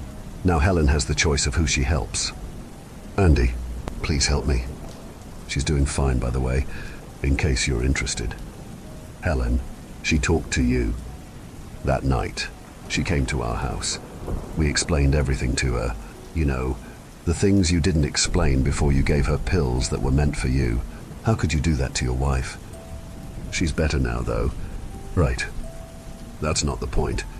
You could have taken them yourself, and then explained everything to her so she could make that decision for herself. I don't know how long you've got carrying two of them. You better pray that your wife forgives you. She has children she could help instead of you. He turned and left me. Helen hasn't forgiven me, or spoken to me. My health is declining, and I finally broke down and explained to a couple of doctors what happened. They think I'm crazy. I know there's only one way to get better. If there's anyone out there reading this who went through something similar, please reach out to me. I need help. I don't know how long I have. I'm so sorry for everything I've done my entire life. Somebody help me.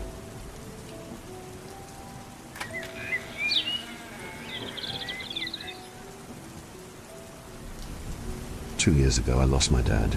I don't think he's dead. At least not necessarily. I think it's best I tell you exactly what happened. Maybe then you can give me a solution to the deepening pit of anxiety and guilt within me. My dad reminisced about his hometown a lot. He told me and my sister about how he was an only child raised by traditional parents, and how he would stay outdoors from dawn till dusk, playing with his friends in the woods. His best friend Luke would accompany him on scout missions to the limestone quarry at the center. They'd watch from the upper ring, laying on their bellies, peering down into the spiraling void, sharing a pair of binoculars with one of their eyes each in the adjacent lens, only to be spotted shortly after and chased off the site by security. He was still annoyed about that fact, balling his fists or talking himself out of breath whenever he got to that part in the story. My mum told us about how she met my dad at a summer camp, and how he fell head over heels for her confessing his love after only meeting for a day. Giggling, my mom gave him her family's landline number, which my dad called every day, leaving messages complimenting her or asking about her day. They fell just as hard as each other since they married after a year of dating. This was after my dad's world shattered. He told me and my sister that my grandparents died in a freak accident, as the detective put it. My dad was too young to comprehend the whole thing, and not alone figure out what to do with his inheritance. He never told me and my sister how our grandparents died.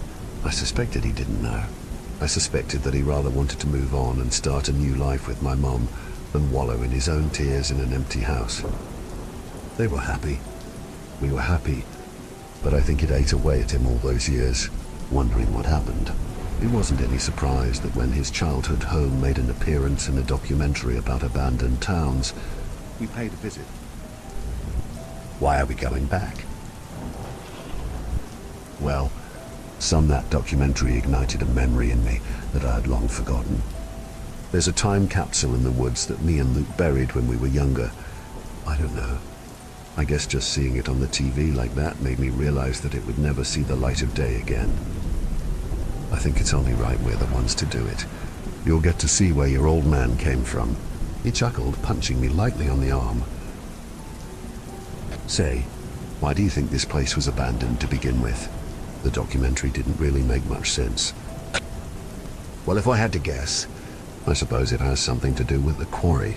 Limestone isn't as in high demand as it used to be. Suppose it just went bust, and with funding being cut off from the rest of the town, younger folk probably lost hope and left. Good luck convincing your elders that. They likely stayed and the town dwindled down over time to what it is today. A ghost town? What do you think? I thought about his answer for a while, watching the golden wheat fields passing us by. I couldn't argue with him, and I told him that I agreed, punching him back on the arm. It was quiet most of the way, with my mum and sister deciding to stay home. But my dad liked to break the silence every now and again, cranking up the radio and singing along at full volume as we barreled down the dirt road. After 10 hours, we finally passed the welcome sign of Woodburn. My dad's eyes glazed over. Any semblance of excitement or joy of coming back and leaving with it, as the grey wheat stalks came into view. Cracks littered the dry soil, intertwining in hexagonal shapes like that of a fish's scales. The grey clouds rolling overhead, a light downpour of rain, plastered the car's windscreen as we neared the first row of houses, the dense greenery growing larger in the distance. Opposed to the evident signs of drought, the wheat field endured. The village itself had become a botany hive mind. The front lawns were significantly overgrown to the extent that plants began to grow along the side of the house and across the road, leaving natural potholes as they tunneled beneath the tarmac. The plants will be getting a nice drink. My dad chimed, trying to bring the atmosphere back to normal as the rain started to pick up. The low hum of the engine was the background music to our scouting mission as we crawled through the streets, taking our time to avoid the stray roots that tunneled beneath the road. As we turned the third corner, a car came into view, held in mid-flip by thick veins that knotted around themselves, enhancing the thickness to an impossible scale that seemingly attempted to prevent the car from crashing down on a patch of newly sprouted stems. Impressive what plants can do when left on their own, ain't it? I nodded, swallowing the lump in my throat as we slowly passed the wreck. Continuing down the street, we turned onto a road that passed along the town square. The engine suddenly cut out, with my dad clutching the keys in his hand as he stepped out of the car. You kidding me? Alex gets out here. It's the town hall. I stepped out of the car, my dad already skipping over to the building without waiting for me. Slowly following him, I was rooted to the spot, taking in the spectacle before me, a Gothic masterpiece made entirely out of limestone, arches and pillars failing not to make the viewer think of the architectural genius of the Roman Empire, now long forgotten with the earth taking it back. Vines wrapped tightly around each of the pillars, leaving fissures and cracks for more to take root, with the arrow-headed leaves making it appear as if the building underwent a siege. As I entered the building, I found my dad already rummaging in a stack of drawers, taking out papers and pens and examining them eagerly. The vines had already gained entry to the interior, wrapping around the wooden chairs, leaving some suspended and twisted in the air. This isn't what caught my attention. However, written on the board at the center of the stage were the crossed-out words, "Fire." Chemical. Blockage with the uncrossed word, "Manual," beneath them. "Hey, Dad, what's that?" I said, pointing at the stage. My dad turned his head, following my finger, locking eyes with the words, with a confused look across his face before taking a short intake of breath to scoff. "It's probably a last-ditch effort to revitalize the quarry. Some sort of training program." I didn't quite agree with him, but with no argument to suggest otherwise or opinion of my own, I lightly shook my head, which he took as a sign of respect, as a smile beamed across his face. "Come on, let's get that time capsule. We're not far now." Brushing past my shoulder, his footsteps echoing around the room as I turned to follow him. Left, straight, right, and then another sharp left turn straight in the middle of a path as my dad turned to face a thick bramble of leaves and thorns. Smiling, he began folding and twisting his body around the branches, scraping his arms a couple of times, with a light trickle of blood forming at the back of his arms. I stood hesitantly observing the path he created, vaguely making out the blue sign, "Public Footpath," lodged within. Breathing a heavy sigh, I embraced the orchestra of yelps and moans, advancing in pursuit of the rose-tinted memories my dad held onto. By the time I made it through, he was already on his hands and knees, scraping away fistfuls of soil, revealing a large tangle of intermingled root systems beneath that were shown no mercy as he yanked and severed their connections. Burying his hands further, his elbows mere centimeters from being submerged, he finally revealed a small black box as he began dusting away the grit with his hands. "Alex, come look at this," he shouted in pure excitement, his laughter bellowing out through the trees. He opened the box, rifling through countless pictures of him and his friends, holding them up to me for my approval before burying his face back into the box, taking out figurines and playing cards. "Pretty cool, Dad," I said almost mockingly. You wouldn't get it. This stuff is rare these days. If you had any idea." "Hello." Both spinning around in the dirt, we stood face to face with a teenage girl who looked around my age. She had short, curly brown hair with a few stray leaves, which had become caught, making it look like a bird's nest. She wore a blue flannel shirt and skinny jeans, both caked in mud, along with her brown boots, which had become worn down by the rough terrain as leaves and stems hung aloft the many tiers. "You scared us," my dad laughed breathlessly. "Are you from Woodburn too?" The girl slowly nodded, the leaves bouncing a little with the sudden movement. "Us too. We're just stopping by so I can show my son where I came from," he said, patting my shoulder reassuringly. The woman didn't respond as she continued staring at us with her green, gloopy eyes. My dad went to speak before a rustle of leaves came from behind, averting our attention to our newest intruder. Mom!" My dad froze, sweat trickling down his forehead, his legs shaking. An elderly woman emerged from the leaves wearing a white cardigan, brown trousers, and green wellies showing the same evident signs of wear and tear as the other women. Her pale, thin skin stretched tight across her bones, her pulsing veins stuck out prominently, the sunlight above making them appear a light green. She began stepping towards my dad, her arms outstretched, ready to embrace him. My dad, on the other hand, was a puddle of snot and tears, his constant trembling causing the box in his hands to rattle unendingly. Only a foot away from us now. The tightness of her skin around her skull had become more visible, each shadow further sinking her features as they started to ripple and contort too, her parting lips as long, thick vines plummeted out of her mouth, entwining themselves, with the roots below pulling her face down to the earth as she endeavored to advance. Her speed unfaltering, the vines were pulled tight against the roots as her skin began to tear, the dark red flesh poking from beneath, only to be overcome by more and more vines, snapping out from her unhinged jaw, releasing a putrid stench that stung my eyes, making my head spin until I couldn't take it and vomited directly onto her. My heart was racing, my eyes bulging. My mouth felt sapped of moisture as I lost control of my body, and my legs took me further into the woods, the screams of my father echoing behind.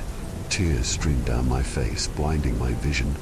I tore through a bramble of thorns, skidding across the gravel and rolling to a stop just before the edge. Wiping my eyes, my heart pounding in my ears, my stomach sank as I gazed out at the open quarry, its many levels spiraling down to a bottomless void. My hand shooting up to cover my nose. The smell of rot and spoiled vegetables invaded my senses as I spun my head, blindly looking for the source. Slumped against a tree trunk was a thick entanglement of vines and leaves, the wet bone jutting out from within. The vines had completely taken over their body, twisting themselves into a dizzying effect, replacing the spilled-out intestines as more saplings took root, pinning them to the ground as buds started to flower across the protruding ribcage into a thick array of petals that dug into their sockets in an explosion of vibrant colors. I gagged and heaved at the sight, my body unable to find anything else to throw up. Stumbling to my knees, I knocked something, sending it skidding across the gravel, my head raising to see as a plastic blue miner's helmet come into view. I couldn't take it. People say that you don't know whether you're a flight, or freeze until you have faced a situation where your mind physically can't comprehend what you are seeing and senses immediate danger. I'm Flight, a cowardly waste of space that left his dad in that place with those things.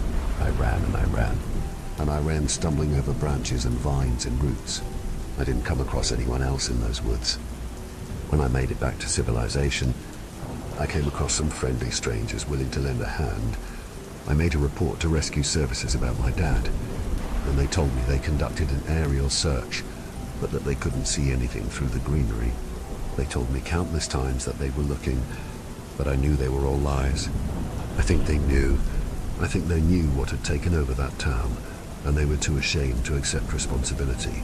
And who am I to judge? I ran away from my dad.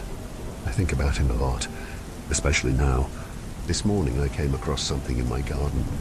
I came across the arrow-headed leaves of that god-forsaken town. I don't know what to do, and I'm terrified. I tried digging it up, but it came back tonight, and it's grown even more.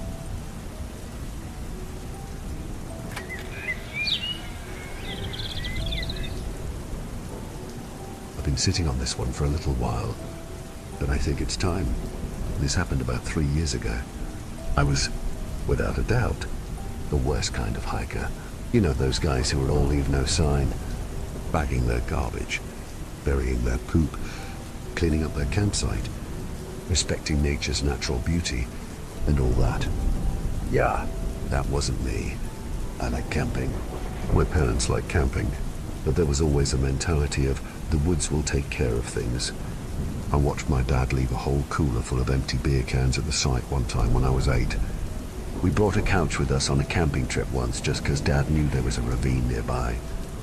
Broken fishing rods, left by the creek. Garbage, right on the ground. Hell, we left a whole tent once because Dad couldn't get it back in the bag. We didn't use campgrounds either. Dad and Mom would pack up and find somewhere in the middle of nowhere and just live off the land for a couple of days, and then leave their crap behind. I can't say that this is why I am the way I am. I know better than to litter and be a pig. But in my head, the woods will always just take care of themselves. It's been here for millions of years. Why is my trash and stuff going to mess with that? If my styrofoam cooler kills a couple of trees, then they didn't deserve to be there. Right. That was what I thought, at least. I go camping about 3 times a year. The start of spring, the start of summer, and the end of summer. I live in California, so I always just pack up my pickup, get some food and beer and recreational greenery, and head out to somewhere remote. A buddy of mine from work hadn't shut up about this overlook about an hour from the city, right outside the Santa Lucia mountain range, and I figured I'd go crash out there for a weekend. Unlike my parents, I am not a living off the land kind of person.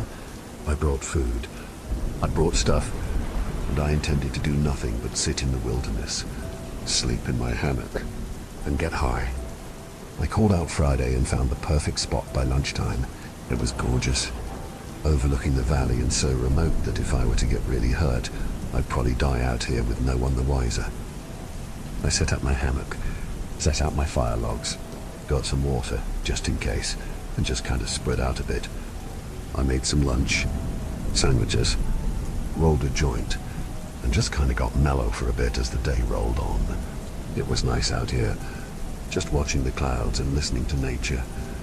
I was soon pretty well lit, and as the sun started creeping down, I set about lighting my fire. There was probably a burn ban in effect, but I had water and I didn't care. Out here, no one was going to see me anyway, and I started roasting hot dogs as the sun cut a fantastic line across the sky. That was the first time I noticed them. I remember looking up and whispering shit as I mistook them for rangers or cops or something. They were just silhouettes on the ridge not far from my camp, 3 or 4 of them, and they had these wide, flat-topped hats like park rangers or the guy on the oatmeal box. I watched them for a minute, thinking I was busted, but they just stood there. They didn't move. They didn't call out. But I know they saw me. My fire had to be visible for a ways at this height, and the longer they stayed there, the more creeped out I felt. Why were they just standing there? If they wanted me to leave, then why not tell me to leave? I didn't know, but once the sun set, I noticed they had vanished and just kind of kept an eye peeled. I had my gun, a big old .45, so I wasn't worried. But I suddenly wished I had a tent to sleep in instead of just a hammock. I sparked up again after eating a pack of dogs, though, and that took care of any thoughts of shadow guys or whatever. I dozed off in my hammock, but I dreamed about them that night too. I dreamed that they were in my campsite, just standing around and watching me. They were like the outlines of people, like when someone stands in front of the sun and all you get is a burnt-out image of them. They didn't have any features, no eyes or anything, and I was frouncing there as they looked at me. They didn't say anything. They just watched me, and it felt like being sleep paralyzed the whole night. I woke up after dawn, almost fell out of my hammock, and started making breakfast as I stirred up the ashes of last night's fire. I wondered if it had really been a dream or not, but I felt like it must have been. Why would they come and look but not say anything? All my stuff was there, too, down to the hot dog wrapper I'd left on the ground next to the fire, and I tossed it in absent-mindedly as I ate my eggs and ham. The ice was still holding out. It was spring and not too hot yet, so I decided to go on a forest pub crawl today. Translation: I put a bunch of beer into my backpack and walked out into the woods so I could have a drunk hike. I spent about 5 hours hiking in the woods, tossing my dead soldiers into the trees as I finished them. Some of them broke. Most of them didn't, but I couldn't shake the feeling that something was following me as I hiked in the woods. I never saw anything. It wasn't like I spotted someone hiding behind a tree, but it was like deep pockets of shadow that shouldn't have been there. It was midday, the sun was high, and I should have had major visibility. Even so, I found myself looking around as the crawling feeling just got worse and worse. Some of it was being drunk in the hot woods with no water, and when I found a stream, I plunged my face in to get a little clarity. I drank a little. Dad always said running water was fine to drink from, and when something snapped not far from me, I looked up like a zebra at a watering hole. I looked around, trying to find what was stalking me. There was nothing, just the quiet forest and the gently rushing stream. No, I didn't believe that. I had felt stalked all day, and as I watched the trees, I felt sure that something moved out there. I got up and started running, the zebra analogy too hard to break, and I kept waiting for the claws to sink in, the teeth to bite, and the hot breath to fall on my neck. It was going to come at any minute. I could feel it. And when I tripped over a fallen log, I just lay there and waited for the end. It would get me now. It would get me and I'd be dead. I'd be dead. I'd be... Nothing happened. I lay there for nearly 10 minutes, just knowing it would get me when I moved. But it never came. When the ants started to bite my legs, I sat up and swiped at them. I had fallen next to an ant bed that I had accidentally stomped on in my haste, and they were mad as hell about it. I ended up going back to the creek to wash them off, a haphazard trip that took another 10 minutes, and I was still looking around like a scared animal. I sat with my legs in the creek until they stopped throbbing, and then made my miserable way back to camp. It was not as much fun walking back as it had been walking out, and I was jittery and tense the whole way. The sun was starting to slip down, and I absolutely didn't want to be out here when it got dark. Too many things could be crunching around out here in the dark. I made it back to camp before it got dark, and as I cooked my dinner, the sun started to ride low again. It was more hot dogs tonight, cooked over the fire, but I couldn't finish all of them. I was too scared to look away from the ridge, and I ended up burning more than one of them. They tasted fine either way, but I had eyes only for the shadows on the ridge. They had the same wide-brimmed hats. A few of them had canes, but none of them were really people. They were like shadows. The burned images at Hiroshima, the photo negatives that sometimes get burned into old photographs. All of them at once, and none of them at all. They just stood there, watching me. They didn't move. They didn't stir. And as the sun sank, I became colder and colder. I should have gone to my truck and left. But I didn't. I made myself put it out of my mind. I convinced myself that I was being foolish. When it got dark, I got in my hammock and tried to get comfortable, but it wouldn't come. My leg hurt. I was sunburnt. I was hungover. I was dehydrated. I was...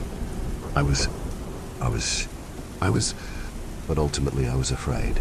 I was afraid that when I closed my eyes, they would get me. I was afraid they would just carry me off in the night and I would never be seen again. They would find my truck and my campsite, but never me.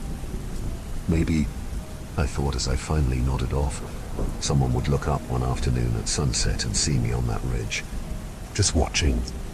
I must have fallen asleep, and I like to think I dreamed what came next. I want to, but I can't convince myself that I did. I woke up and saw them standing around me. I could see them, and not just the ones in front of the fire. They were darker than the night somehow, and they began to creep closer to me. Crept is the wrong word, though. They slid along the ground like the ghosts in some of the horror movies I'd watched as a kid. They hemmed me in, my body shaking but my voice stuck in my throat. I didn't dare move. I didn't dare speak. And as they knelt around me, I heard whispering. It was a terrible sound, and it follows me into sleep sometimes. You come here to the womb of creation and leave your waste. You are a brainless creature fit only to destroy things made by your betters. You burn the wood of a creature who has existed before you were more than a twinkling in your father's eye. You destroy a place that was new when this planet cooled. You throw your trash into a home shared by 100 billion organisms, and you claim to be the superior here, the better. You are nothing, and you will die and be forgotten. On and on and on. They whispered endlessly to me, telling me how worthless I was, how I was a nuisance and a nothing, and how I would never change. Then, one of them rose up over my hammock, his body seeming to hang over me like a shadow cast from above. He looked like them, but he was clearly their boss or something. And when he brought the cane down on nothing but air, I heard it crack like a thunderbolt. Go back to your stinking pit, but be warned. The next time you come to our woods and ruin our place, you will not be allowed to scamper off so easily. You are a stunted thing who was taught badly, but ignorance is forgivable if you persist in this folly. However, we will not be so kind again. Now go, it yelled, and I opened my eyes to find that it was morning. I was laying in my hammock, piss dribbling down my leg, and I knew that I'd better not be here when the sun set again. I cleaned up everything. I picked up all my garbage. I cleaned up the site. I poured water over the fire and mixed it with dirt like they always say to on TV. And then I took everything with me and ran for the truck. That was Sunday, and I've been kind of afraid to leave my apartment. What if they are waiting out there for me? What if they find me slipping or don't like that I don't recycle or something like that? What if I offend them and they drag me back to the woods to be punished? That's part of why I'm writing this. If you're like me, someone who doesn't care about their mess or just leaves the woods wrecked, then watch out. Don't let the Dark Watchers catch you messing up their forest because they do more than just watch. Don't let them see you slipping, or you might find out what sort of punishment awaits those who anger them.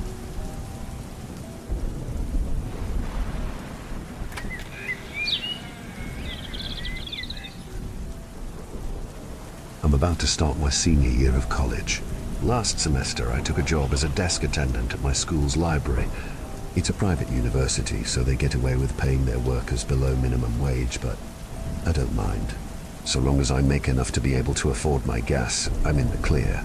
I commute about an hour back and forth from home to school every day of the week, so a little gas money goes a long way. The cool thing about the library job is that it doesn't require much from me. I sit at a desk and check books in and out, answer the occasional phone call, and help wherever needed. I have a lot of downtime and spend most of it reading or catching up on homework. Hours are a little sporadic though. My schedule usually looks something like this. Tuesday 2 p.m. to 4:30 p.m. Thursday 4:30 p.m. to 10. The library closes at 10. I spend many of those hours doing nothing at all, really. Being in the library for so long with nothing to do, you begin to take notice of certain things, like when the library is most active and when there's no one in there at all. It's fairly active towards the start of my shift around 4:30 and dies down from about 5:30 to 7. From 7 to 9 there's usually a good deal of traffic in and out. More often than not though, I spend that last hour from 9 to 10 completely alone there. Those nights when I'm there until close, I'm responsible for shutting the lights off and locking the room downstairs that houses the library's book collection. I'm never down there during the day. Most of the textbook students need to check out are kept upstairs and are never more than a few steps away from my desk. Locking that room is the last thing I do before I go home for the night.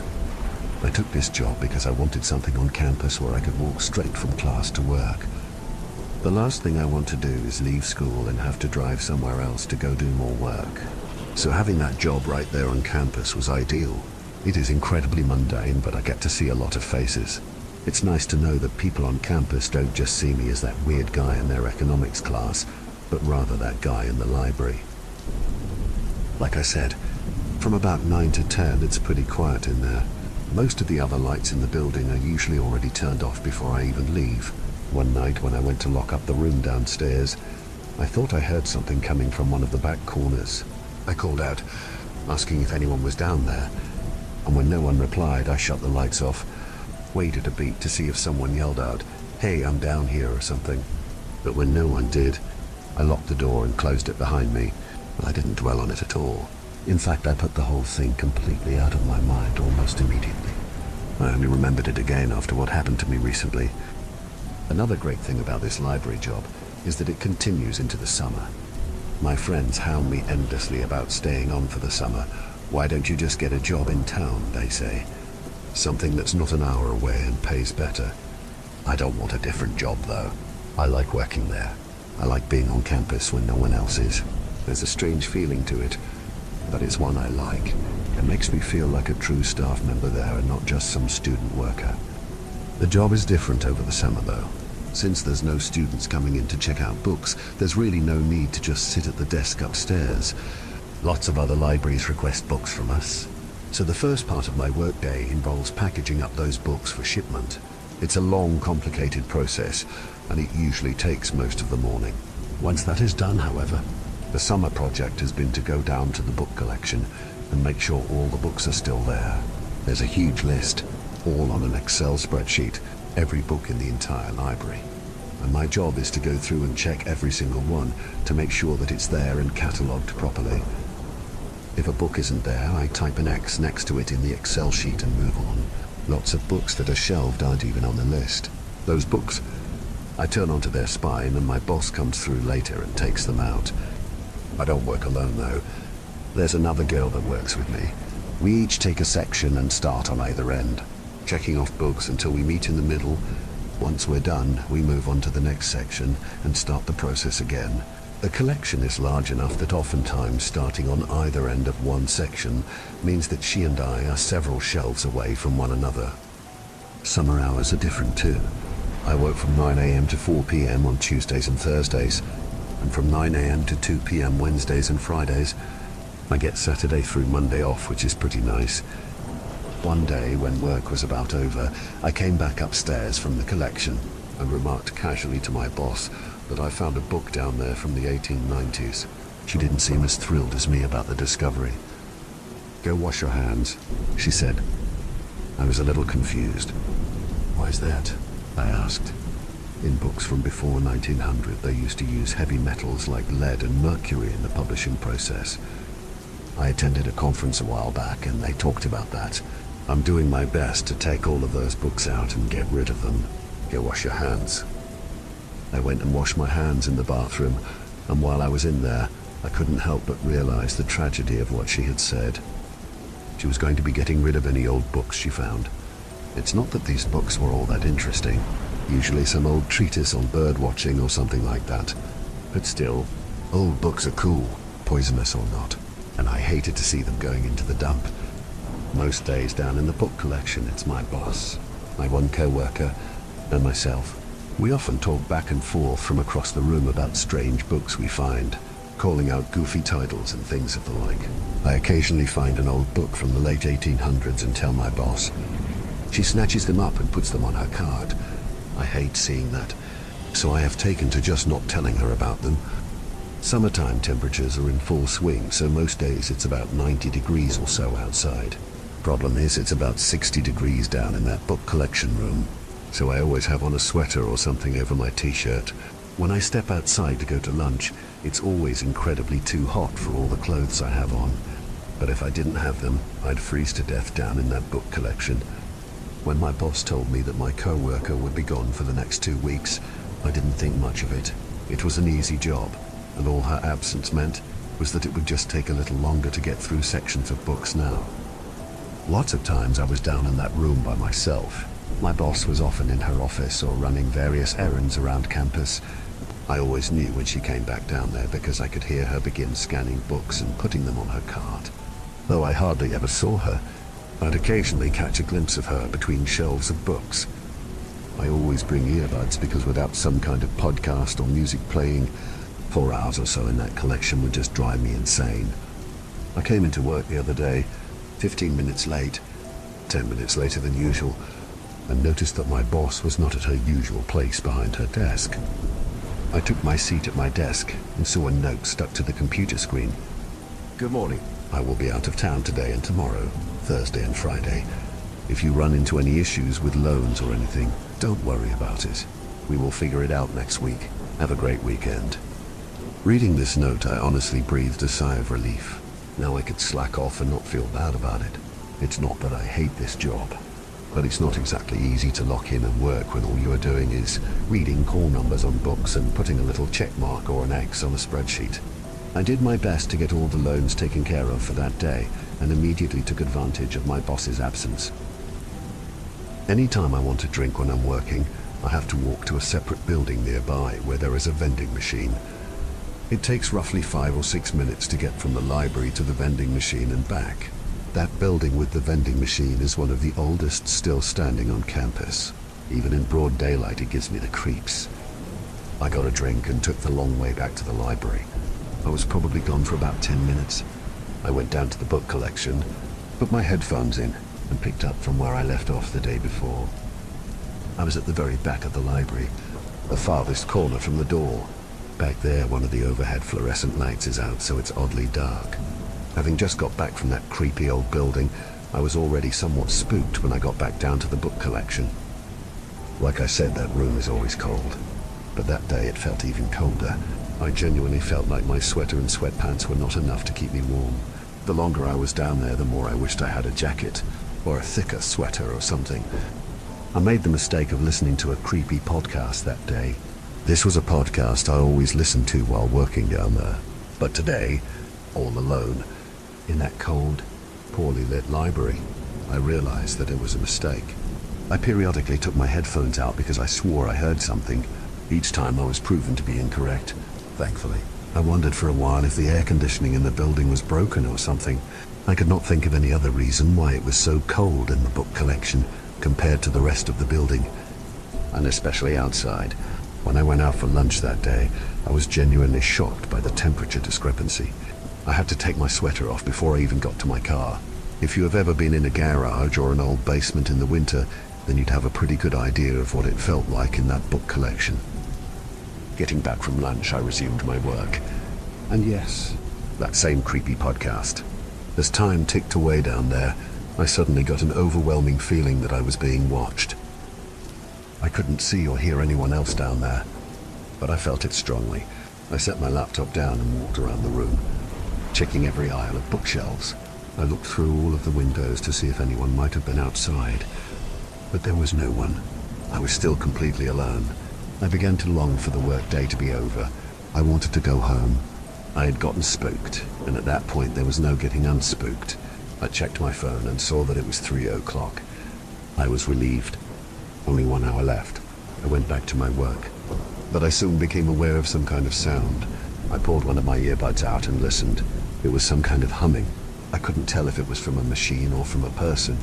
That collection room of the library contains a lot of doors that are always locked, with little signs that say things like boiler room or mechanical room. I figured this humming, which I had not heard at all this summer, must be coming from one of those rooms, but even still it didn't do my nerves any favors. I left my earbuds out, turned off my podcast, and decided to finish that last hour of work in silence. After all, I was getting sick of pulling an earbud out every 5 minutes or so to check for some strange sound. I heard a book fall. It was plain as day and unmistakable. Somewhere, several shelves away from me, a book just fell off of a shelf and hit the floor. That's got to be a pretty common thing in libraries though, right? I got up and looked for it. I saw it. It was one of those old books. It was so old that it wasn't even in English. I'm fairly certain that it was Latin. I picked up the book and put it back in place. I realized while reshelving it that it came from a very tightly packed shelf. I honestly had trouble squeezing it back into its place. Why would that book have fallen? It was almost like someone had tried to pick it off the shelf, dropped it, and ran away. But I knew that couldn't be what happened, because I would have heard all of that. But I didn't. All I heard was that book hitting the floor. I checked my phone and saw that it was only 3:07. How had only 7 minutes passed? I decided that I was done anyway. I needed to get out of that room. I was freezing, and I was scared. I shut my laptop and left. I hit the lights on my way out, and I know I heard another book fall before I closed the door. But I was not going to stick around to put it back. The whole drive home I thought of how ridiculous I was being. A book fell in a library. Big whoop. That's possibly the most normal thing that could happen in a library. I figured that I had just gotten spooked and had overreacted to everything. Fear has a way of heightening your senses. That must have been why I could hear every little noise in that library all day. I wondered if that humming I heard was something that is always going on, or something that kicks on periodically and I just have never noticed before. By the time I got back home, I was laughing at myself for how paranoid I had been. I woke up late the next day. It was raining. Rolls of thunder kept me from getting up. It was so nice, so peaceful. When I actually looked at my phone and saw the time, that cloud of serenity dissipated. I jumped out of bed and quickly got dressed, rushed to my car, and sped out of my driveway. Halfway to the school, I realized that there was no reason for all this hurry. No one was there at work. When I arrived, I could be sure that I would be alone. A sinking feeling crept into my stomach at that realization. I thought of the day before. I was scared of my mind wandering again, elevating every little thing I heard or noticed. My fear was not of the library, but of what my own imagination would do to me while I was down there. I did not want it to happen again. I figured the more I thought about it, the more my imagination would mess with me. So when I actually got into work, I put my earbuds in and turned on some music. Most of the other people that work on campus must have had the day off that day, because it really felt like I was the only human being on the entire campus that day. It was so bad that I checked my schedule a few times just to make sure that I was in fact supposed to work that day. There was no mistake there. There were other cars in the parking lots, and some parked along the streets near the campus, but I really did not see anyone. I began the typical morning shtick, checking for loan requests and all that. There were none that day. That meant I had nothing more to do that day other than go down to that collection room and start checking books. The room loomed over my mind. My imagination had begun to have its way with it, but I quickly pulled myself back together. It's an old room in an old library. Of course it's going to be creepy. Of course the central air isn't going to work right down there. Books fall off of shelves. That just happens. It is fine. Get over it, I said to myself as I slowly crept down the stairs. I reached the final step and turned to look down the short hallway to the collection room door. It was still shut, just like I left it. I slowly walked over to it and opened the door. I had forgotten to shut one light off. There was a single fluorescent light panel illuminating a small part of the collection room. It was closer to the back of the room, surrounded on all sides by darkness. Simple and explainable, but there was just something about it. The sound the light made, the darkness surrounding it, the dull, yellowish nature of the light itself. My stomach sank immediately. I debated turning back right then, but instead chose to stay. I flicked the other light switches and the rest of the lights came on. It wasn't so bad like that. The sinking feeling in my stomach went away. It was as cold down there as it ever was, though it felt colder as my clothes and hair had not yet dried from my rainy walk from my car to the library. The clouds were dark enough that not much natural light got through the windows of that room. This left the corners dark and made the light feel unnatural. The upbeat music playing in my earbuds did only a passingly decent job at keeping my imagination from running wild. A few times, like the day before, I thought I heard something. At some point I remembered the book that had fallen before I closed up the day before. I wondered where that was, and went looking for it. I walked between the shelves searching for the book. I never found it. I had heard a book fall right. The sinking feeling came back a little bit. I returned to where I was, towards the back most part of the room, wary and growing increasingly more nervous. I felt as though the room was getting incrementally colder as the day went on. At one point I swear I saw my own breath. Suddenly my hair stood up on the back of my neck. I looked up from my laptop. I peeked through the shelves. Something was watching me and I knew it. I pulled my earbuds out and held perfectly still. I heard that same humming that I heard the day before. It seemed louder this time. I stepped away from my place in the shelves once again and began to walk down the aisles between the shelves. The humming did not seem like it was coming from one of those locked storage closets. Honestly, it didn't seem to have any source or point of origin at all. I found a strange spot on the ceiling in one of the aisles. I think that it was near the same shelf where the book had fallen.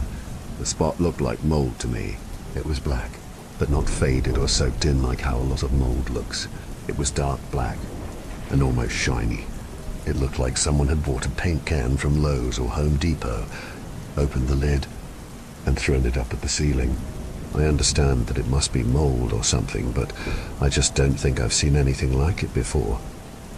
Another thing about that huge black spot. It was cold.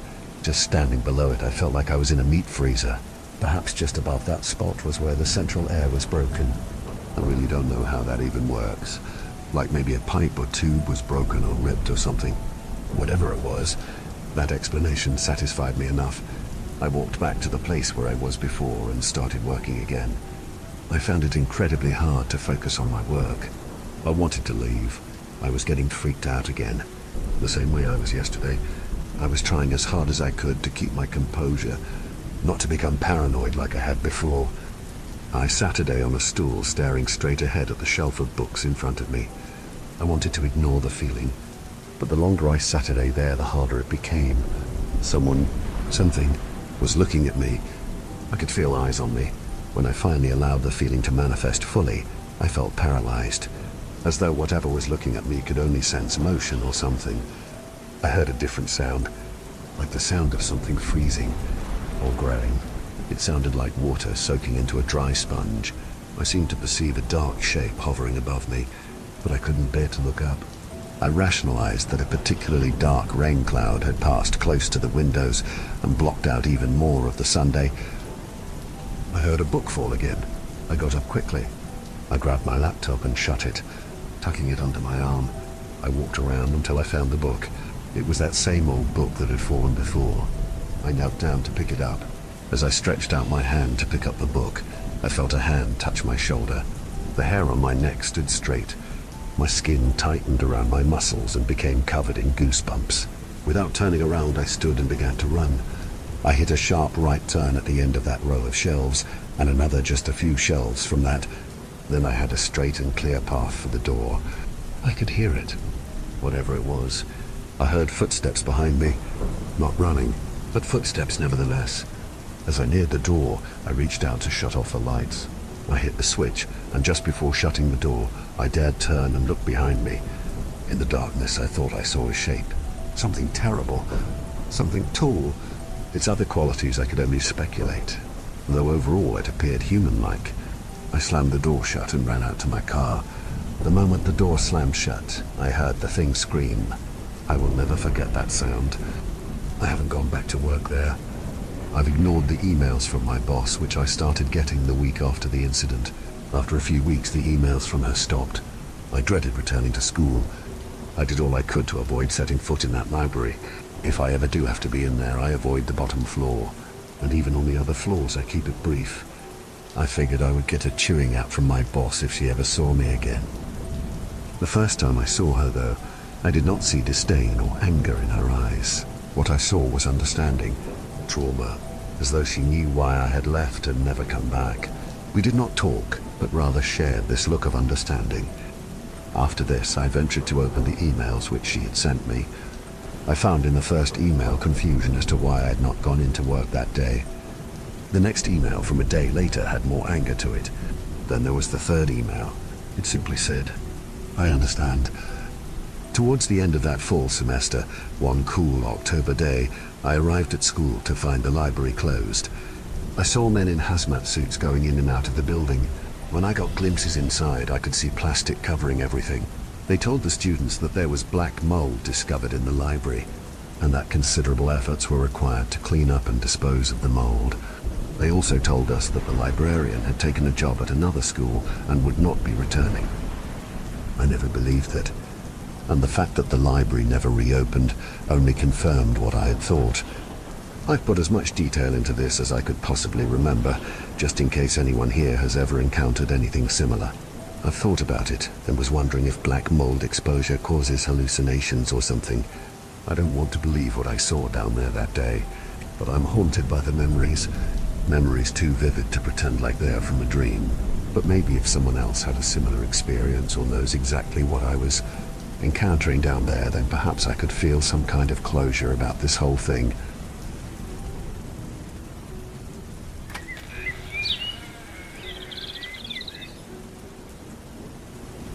Here's my story that I hadn't fully told everyone that I'm telling now, about my time working the night shift at Chuck E. Cheese's after the shooting.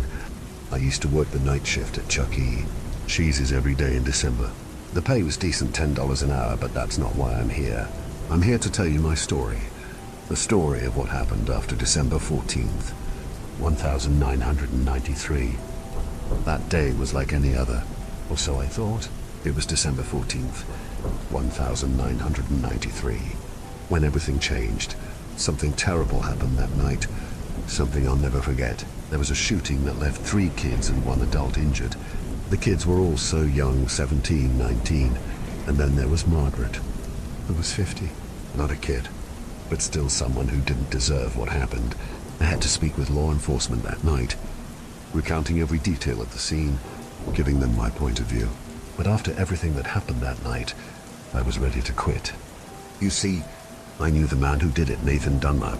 We used to work together. He was just 19, but he was like the rest of us, trying to make ends meet, clocking in and clocking out. He seemed normal, quiet, even. We didn't talk much, but when we did, there was nothing that stood out. He didn't seem like the type who would do something like this. That's what haunts me the most, how wrong I was. Nathan had been fired earlier that year, and I remember him being upset about it, but nothing more. I thought he'd moved on, found something else, but on that night, he came back. The restaurant was about to close, and there was this strange tension in the air, but I didn't pay it much mind. He walked in, just before closing, with a look in his eyes I'd never seen before. I didn't realize what it was until it was too late. He waited until the restaurant was empty, just us employees left, cleaning up like usual. That's when he pulled out a gun, my mind frownsy. I couldn't believe what I was seeing. He started shooting Sylvia, Ben, Colleen, Margaret. They didn't stand a chance. He was methodical, cold. I'll never forget the sound. The chaos. I'll never forget the look on his face. I thought I knew him. I was wrong. Bobby was the only one who survived, but just barely. He played dead, and when Nathan wasn't looking, he managed to escape and call for help. But by then, it was too late for the others. Nathan stole money from the safe and left. He fled like nothing had happened, but something had happened. Something that left a stain on that place, on all of us. When the police caught him, he was almost calm, like he'd done what he came to do and it was over. He said it was revenge, but he was angry about being fired. But that explanation never made sense to me. It was more than that, something darker, something I'll never fully understand. I still see his face sometimes, hear his voice. I thought I knew him, but I was wrong. And that's something I'll have to live with for the rest of my life. But that wasn't the strangest part of the story. No, that was just the beginning. I'm here to tell you what happened the night I worked the late shift at Chuck E. Cheese on December 15th. 1993, I was going to quit.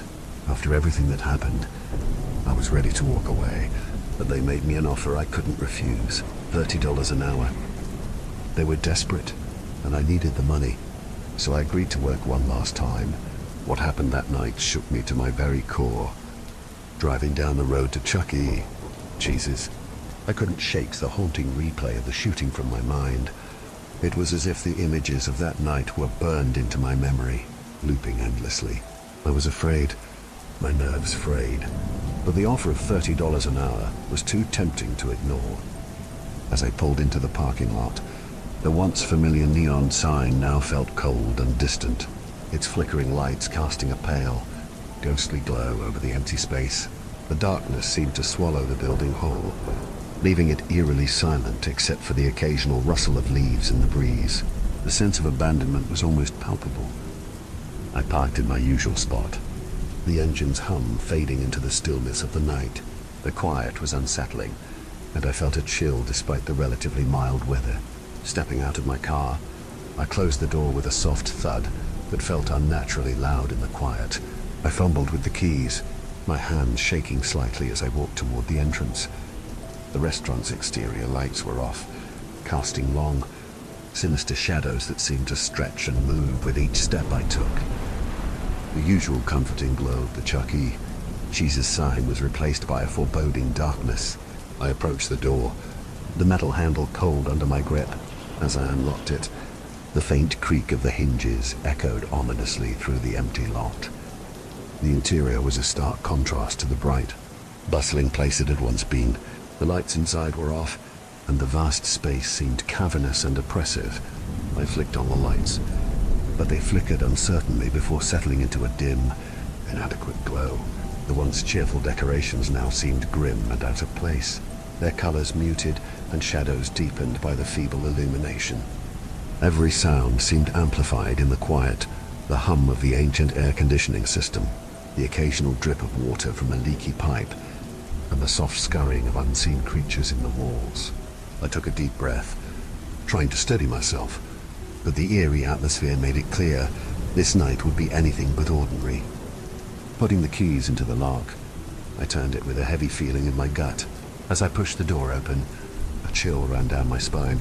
The building was shrouded in darkness, the dim light from the street lamps outside barely penetrating the interior. The once vibrant animal animatronics were now mere silhouettes in the gloom. Their outlines loomed large and distorted, their vacant eyes glinting ominously in the faint light. They had always creeped me out, their jerky, mechanical movements and the unnerving way they seemed to watch you, even when they were perfectly still. As I stepped inside, my footsteps echoed loudly in the empty space, amplifying the silence that surrounded me. The familiar, almost comforting noises of the restaurant were replaced by an unsettling quiet. The animatronic stationary forms seemed to cast long, twisted shadows across the floor, adding to the already eerie atmosphere. The sense of their watchful presence made the darkness feel even more oppressive. I walked briskly down the hallway toward the security office, eager to escape the oppressive darkness. The hall was dimly lit, and every step I took seemed to amplify the eerie silence around me. The security office was a small, windowless room tucked away from the main dining area. It was cluttered with old monitors and outdated equipment, giving it a somewhat disheveled and neglected appearance. The walls were adorned with a mix of peeling wallpaper and hastily taped up notices, some of which were reminders of past incidents and outdated safety protocols. A large metal desk dominated the room, its surface strewn with various papers, a few old coffee mugs, and a clutter of dusty cables. An old swivel chair, its faux leather cracked and worn, sat in front of the desk, facing the row of monitors that displayed the feeds from the restaurant's security cameras. The screens flickered intermittently, casting an eerie, stuttering glow across the room. The dim light from the monitors was the only source of illumination, creating long, shifting shadows that danced around the walls. The air was cool and stale, with a faint, musty smell that lingered from years of accumulated dust. A small fan whirred quietly in the corner, doing little to dispel the sense of unease that filled the room. I took a deep breath and settled into the chair, trying to focus on the tasks at hand, while the darkness outside seemed to close in around me. I looked at the monitor in front of me, its screen dark and lifeless. I reached over and flicked the switch, and the monitor came to life with a soft hum. The security cameras began to feed live footage onto the screen, each camera view slowly flickering to clarity. The monitors showed static at first, then gradually resolved into the familiar, albeit unsettling, images of the restaurant's various angles. The main dining area appeared empty and forlorn, with tables and chairs scattered in disarray. The arcade games stood still, their once vibrant colors now muted in the dim light. In the top corner of the screen, a live feed of the entrance showed the door I had just come through, its shadowy frame contrasting sharply with the rest of the room. The cameras seemed to capture every corner of the space, though the shifting shadows and occasional glitches in the feed made it difficult to shake the sense of unease. As I scanned through the different camera angles, I couldn't shake the feeling that something was off. The restaurant, usually so full of life and noise, now felt hauntingly empty, and the monitors seemed to magnify the silence that enveloped the place. Sitting in the chair, I tried to relax and let the hours slip by, but time seemed to stretch endlessly. The clock on the wall flashed 12:45, and I turned my attention to the monitors, trying to keep myself occupied. I focused on the stage where the animatronics were supposed to be. The feed from the camera showed the stage in its usual state, still and silent. The animatronics were positioned in their usual spots, motionless in the dim light. But then something caught my eye. The head of the mouse animatronic, Chuck E. Cheese himself seemed to shift. It was subtle at first, just a slight movement that made me question my eyes. The camera angle was distorted by the low light, but it looked as if the head was turning directly towards the lens. My heart dropped into my stomach as I stared at the screen. The eyes of the animatronic, usually vacant and mechanical, seemed to be locked onto the camera with an unsettling intensity. It was as if it was staring right at me, and I couldn't shake the feeling that it was aware of my presence. I blinked, hoping to clear my vision, but when I looked again, the animatronic's head was still turned towards the camera. The eerie gaze seemed to follow me, and I couldn't tell if I was imagining things or if something truly strange was happening. The silence of the restaurant felt even heavier now, amplifying the dread that had settled in my chest.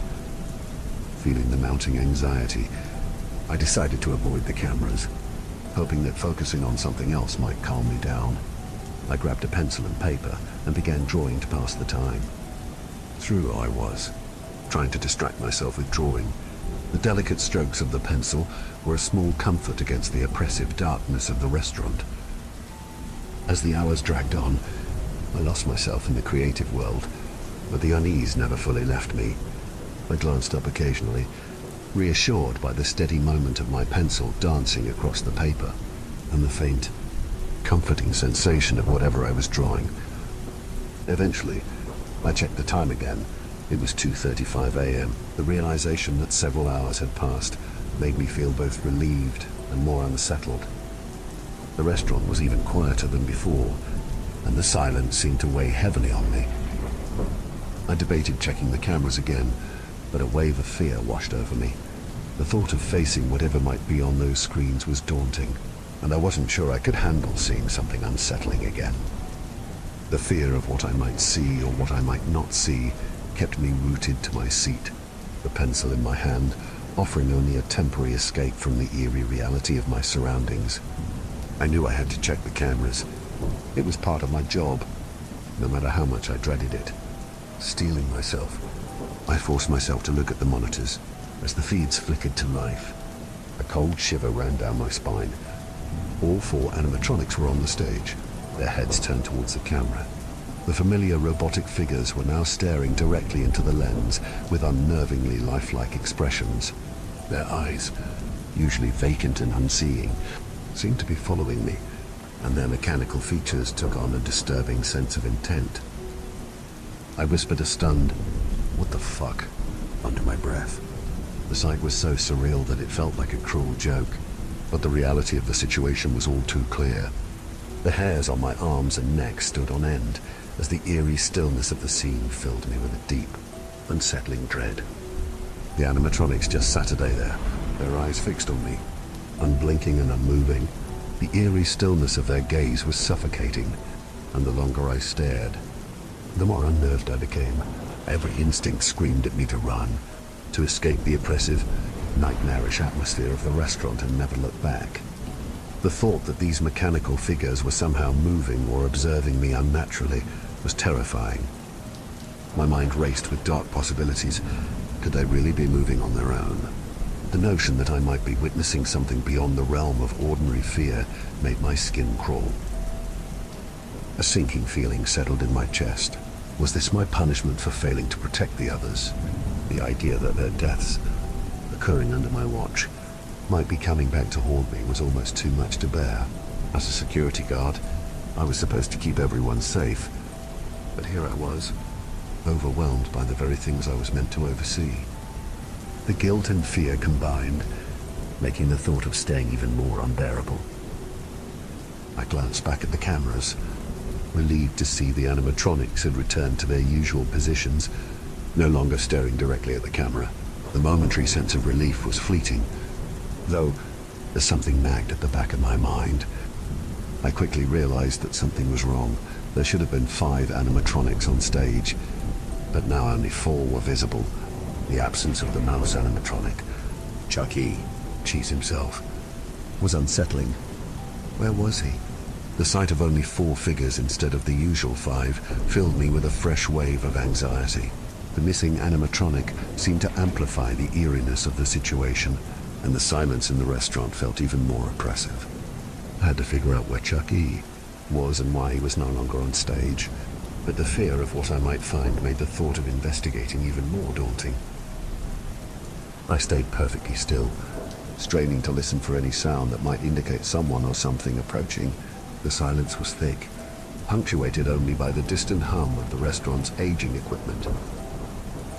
Then I heard it faint, almost imperceptible footsteps growing closer and closer to my office. Each step seemed to echo louder in my ears, making my heart race uncontrollably. The sound was steady, deliberate, and it sent a jolt of terror through me. I was on high alert, every muscle tensed, ready to bolt at the slightest sign of danger. The money I was making felt insignificant compared to the fear and dread I was experiencing. No amount of cash was worth facing whatever was creeping up to my office. My mind raced with thoughts of escape, but I couldn't shake the feeling that I was already in too deep. The voice that echoed through the office was unmistakable. Welcome to Chucky. Jesus. Where a kid can be a kid. It sounded eerily like Chucky, Cheese himself, but distorted by the unsettling context. My heart pounded violently in my chest as I remained frouncing in my seat, the sound of the voice chilling me to my core. The footsteps drew nearer, and then I heard the knocking at the door. The rhythmic, insistent thuds seemed to shake the very walls of the office. I had no intention of answering. The fear was overwhelming. The knocking grew louder, more urgent, and I felt trapped in a nightmare where I couldn't escape. My mind raced as I looked around the office for a place to hide. The room was small and cluttered, with no real cover to speak of. Fortunately, there were 2 doors in the room. If I was cornered, I'd have a chance to flee through the other exit. My hand shook as I planned my escape, knowing that if I needed to, I could use the second door to make a run for it. The creeping dread remained, but the thought of a possible escape route gave me a sliver of hope amidst the terror. After what felt like an eternity of taunting, the door was suddenly and violently smashed open with a single, forceful push. Standing there was a towering, nightmarish figure, its features grotesquely distorted and unsettling. Without a second thought, I bolted from my chair and sprinted towards the exit, my breath coming in ragged gasps. The pounding of heavy footsteps echoed behind me, growing louder and more menacing as I ran. Glancing towards the stage, I saw the remaining 4 animatronics staring at me, and one of them was now moving to join in the chase. I burst through the front door of the building, ignoring the terrifying sight behind me. My car was just a few yards away, and I ran straight for it, fumbling with my keys as I struggled to unlock the door. I threw myself into the driver's seat, heart pounding and hands shaking, and quickly started the engine. The car roared to life, and I peeled out of the parking lot, my eyes fixed on the road ahead. As I sped away, the sense of impending danger slowly faded, though the adrenaline still coursed through me. I didn't dare look back, focusing solely on getting as far away from that nightmare as possible. The relief of escaping, even if only temporarily, washed over me, though the memory of that harrowing night would undoubtedly haunt me for a long time. Later that day, the decision was made to demolish the building. The restaurant that had once been a place of joy and laughter was now reduced to rubble. The news of the demolition was almost a relief. The place had become a haunting reminder of the terror I had experienced. I never returned to Chuck E. Cheese's again. The memories of that night and the sight of the animatronics would linger in my mind, and the thought of working there again was unbearable.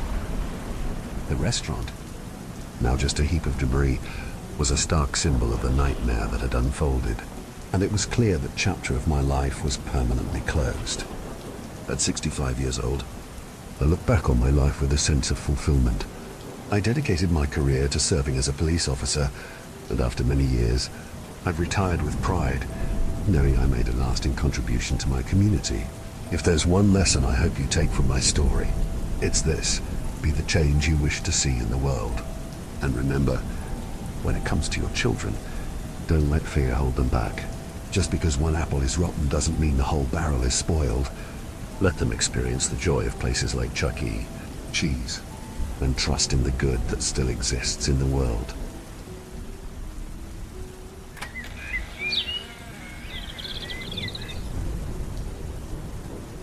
When I lie down to go to bed, I don't think I fall asleep anymore. My body will feel tired at 7, 8, or 9. But the second I'm flat on that mattress, I get overwhelmed with a massive burst of energy. All of the tiredness is flushed out of my body in seconds, and it's like I chugged an entire cup of espresso. I get all wired and antsy. They're my nocturnal panic attacks. Before, I used to only get them once every 2 weeks. I get them frequently now, and I've dealt with them for so long that I understand how this rolls now. When I lay down and my mind instantly starts to race, I immediately give up any and all hopes of getting 6 or more hours of sleep. If I'm tossing and turning with ease, I'm lucky if I get 4. If sleeping with my eyes open or closed doesn't make a difference, there's always tomorrow night. I've been dealing with them for the past couple weeks. Part of me knows why, but I haven't had the guts to actually write it down. Tonight, I just know it's going to be a bad. It's pointless to even bother with trying to sleep at this point, so I might as well save myself the time by posting my story to this forum. I work at a thrift store, one of those places that accepts people's old junk and resells it to suckers. I mean, customers. The pay is decent, and my manager is this nice old guy. He can be strange and paranoid at times, but he really does look out for his employees and even the customers. Yeah, I hate our customers. They can vary from weirdos to complete ghouls. But the best way I could possibly describe them is like taking all of Walmart's nightly customers and dropping them in the middle of the daytime. I thank God that our store doesn't stay open late, because only God knows what breed of psycho wants to buy our junk at 2 in the morning. How do I even begin to describe what happened that day? It was mostly the same old work. The guys in the back brought in the stuff that was recently donated, and I, along with my co-workers, stocked the shelves. My manager, I'll call him Greg, is very particular with how we handle and inspect the merchandise, especially when it comes to the furniture. I'm sure you've all heard of the strange things people have found in random old furniture. Greg's a veteran in this game. He's seen it all. It's for this reason that we are to, with every single new edition of furniture, check inside to find anything undesirable. Greg can be a little cookie when it comes to this. One time, he took out a box cutter and started to cut into this armchair. We all stared in silence as he rummaged around inside the thing, and with a pissed-off look on his face, he pulled out a dead rat. It was like he had a sixth sense for this shit. And maybe if you all are interested, I might post some of his stories he's told us about the shit he finds. That day, I was in the back with my co-workers. Apparently, we received an entire apartment's worth of furniture as a donation. We all didn't really think about it at the time, but it's possible that all of those items could have been someone's estate. In hindsight, I really wish I had kept this in my mind beforehand. We were used to old people stuff, but this was different. Some of this furniture was the kind of stuff I could find in my own flat. The appliances were all new too. Out of all of the furniture, I was given the task of dealing with the couch. Part of me wishes I had just slapped a price tag on it and called it a day, leaving that cursed thing to be someone else's problem. But I had a job to do. I could hear Greg's voice in my mind, just telling me to check it. The legs of the couch were peculiar. They were a cold, dark oak, but at their base, there was this ivory marble-like material that shined on the bottom. It was kind of gorgeous, but part of it looked hand-fashioned. There were splinters in the wood, and when you Saturday on it, the cushions almost sucked into the behind area of the couch. It felt hollowed out on the inside. Apparently, this was one of those couches that had a bed inside it. So removing the cushions, I pulled out the makeshift bed to inspect it. What I found made me cackle to the point of exhaustion. Jeff the Killer used to always make me laugh. Ever since it got popular back in the day, I would revel at the embarrassingly bad writing, the terrible grammar, and the failed attempts at horror. Even before I read the story, I knew it was going to be some 12-year-old's take on a serial killer. Jeff the Killer. The name alone sounded like someone's personal fan fiction. It was hot garbage. By itself, the image used to unnerve me. There was no source for it in the slightest. It just manifested from the depths of the old web. And like a ghost, it floated around from forum to forum. However, the second that I associated that image with that shitty story, I couldn't help myself but laugh in the face of it. My old high school friends printed it out one time before slipping on my desk between bathroom breaks. I still remember how hard I laughed. Everyone else was convinced that I was crazy. Those were good times. So, when I opened this thing up and found that stupid picture looking back at me, I immediately bursted into laughter. It was like a poor man's jump scare. My laughter kept me from even noticing the piece of paper that was lying near it. At first, I was convinced that one of my co-workers had to have planted the image between my bathroom break, but to be honest, I never really had that kind of relationship with my co-workers. Still, I asked, and none of them admitted to placing it there. Once again, I kinda looked a little crazy. At the time, I just figured it was the owner, or maybe the universe, playing a joke on me. Eventually, when my laughter died down, I re-entered work mode, but as I was about to throw the picture away, my eyes caught a glimpse of some barely legible handwriting on a piece of notebook paper. Curious, I leaned down and checked the image again. It was different. I mean, same as it was before. But because of how funny the situation was, I hadn't actually paid attention to the details in the picture. It wasn't a one-for-one print out of the original. The background was different. The face wasn't in the right place, and it didn't look photoshopped in the slightest. It looked somewhat like someone's real face. But in a lot of other ways, it seemed fake. Like, if I looked at it only for a few seconds, I would have assumed it was some AI-generated realistic recreation. My curiosity was piqued, so I just had to read what was hastily written down on that wrinkled notebook paper. Sitting down on the outstretched bed, I made myself comfortable and then read the following. Go to sleep. Go to sleep. I was gifted a new pair of eyes. My deceitful woes now see within a path of lies, a field of sand. Of visions and dreams I sent him there by my guiding hands. He's enwrapped in the arms of the Sandman now, for once. I could smile. I could laugh. I felt alive. Awake while the sheep slept. All he had to do was rest. Sleep. He would stay up all night, but not anymore. I helped him, shaped him into a new form, and I can help you too. You will sleep well soon. Go to sleep. Go to sleep. It was eerie.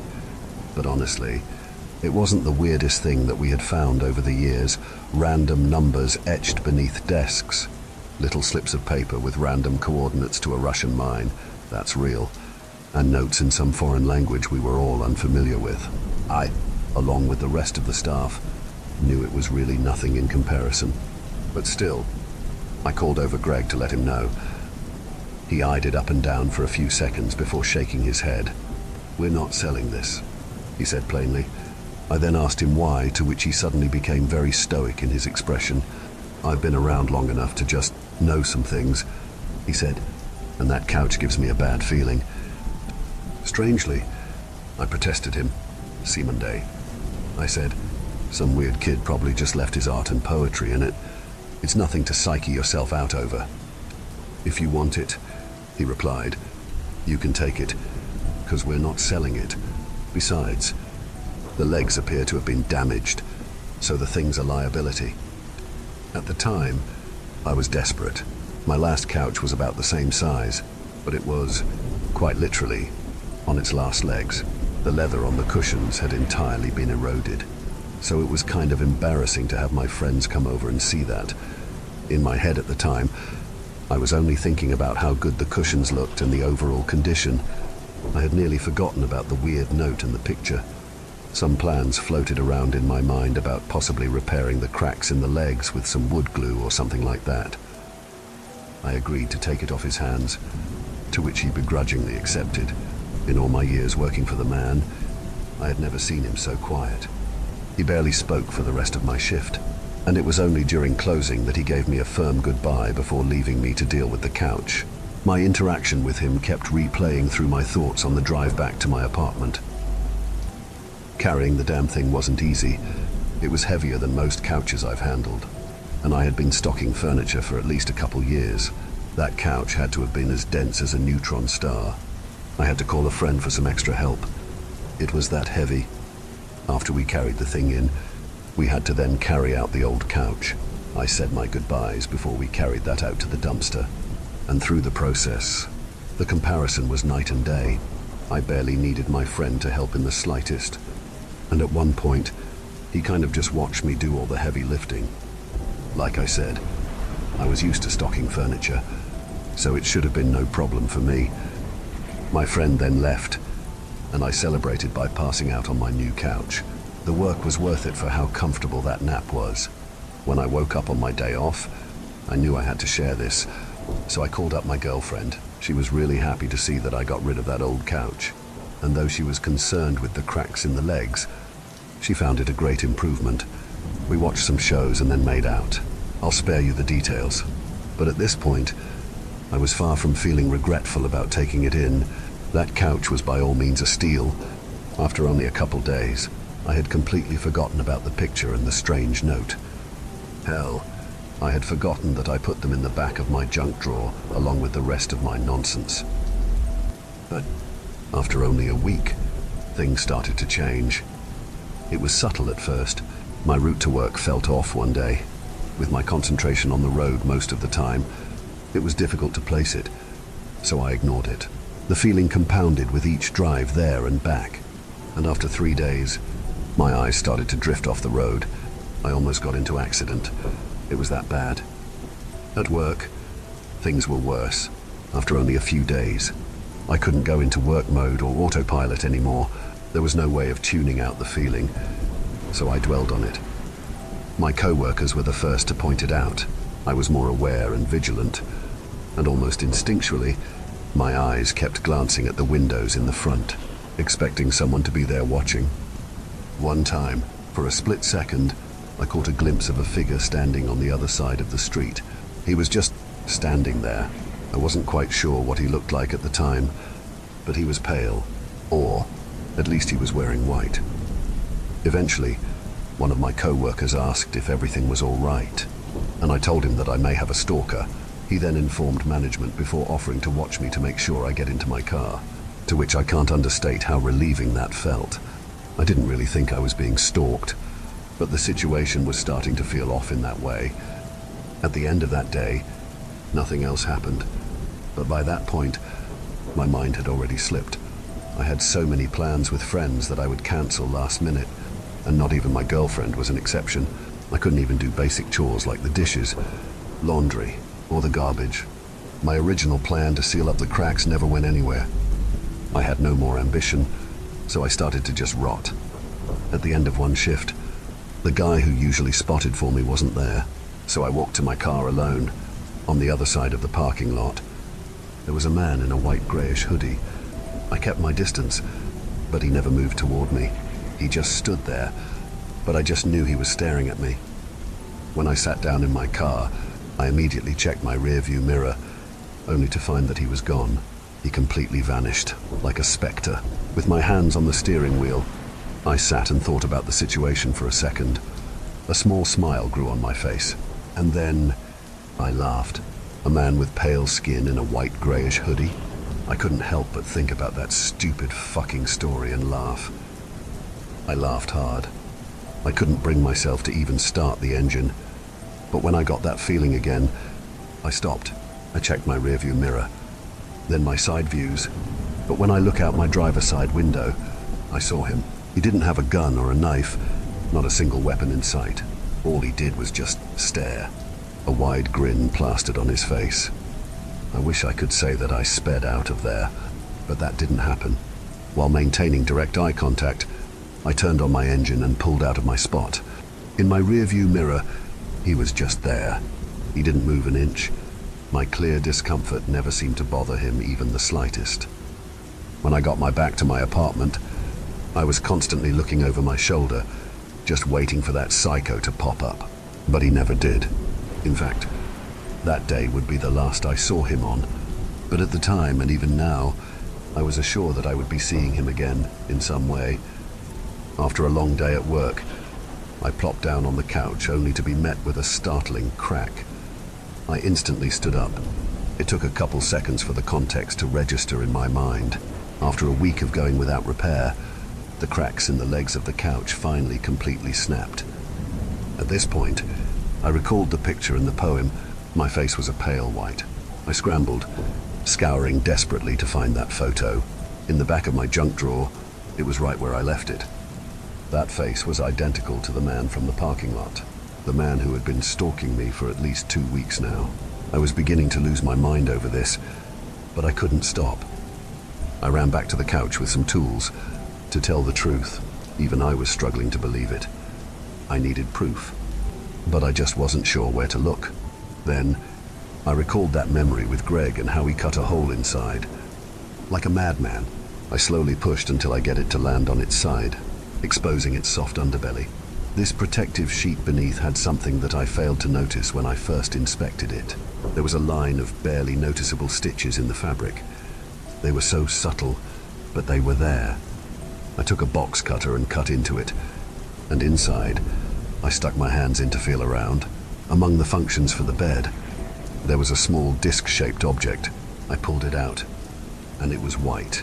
It took me a moment, but then I realized it was a fucking AirTag. My friend has one in his car in case it gets stolen.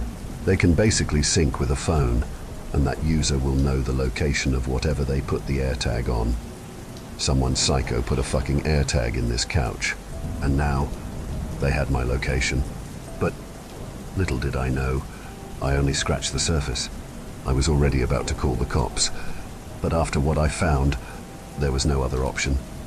Deeper in the underside of the couch, I found another note. It read as the following: "You will sleep well soon. I helped him rest, but there was simply too much of him. He now splinters the wood." My mind instantly jumped to the deep crack in the leg of the couch. With my phone as a flashlight, I shined the light to try see what was in the wood. What I saw in that split in the wood still lingers in the back of my mind. Even as I write this, I can't even fathom it. I had kept that thing in my house. I made out with my girlfriend on it. For several weeks, I had sat and even slept on it. All that time, I had no clue what was I sitting on. There were human bones inside it, inside that split in the wood. There was a fucking leg bone, but apparently there was so much more. The police had to take the thing apart to find all of them. I told them everything. The photo, the notes, and even the fact that I saw him. He was right in front of my car window. That psycho was only a few feet away from me. So, I haven't really been able to sleep a lot recently. At first, the cops were sure that I would be fine.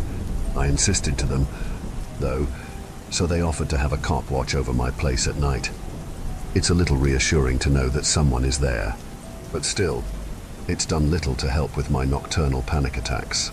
I've been considering the possibility of getting a new job because I really don't want to go back to that place. At this point in time, I might even move places as well. This whole situation is so exhausting. I can't even laugh at that stupid story anymore. I've heard of what happened in Waukesha with those 12-year-old girls, and now I get it. There is just something wrong with people in this world, and that is the real nightmare fuel. Some stupid story passes over the internet, and at least one psychopath will get inspired. That's the real horror of this world. Not some poorly written story passed over the internet. It's not some picture that was made in Photoshop of some random woman's face in a closet. It's the face of someone you might pass by on the street. The face of someone with no life behind their eyes. No light in their soul. I don't even care anymore. I'm so done with this situation. But since I have nothing better to do, I might as well post this.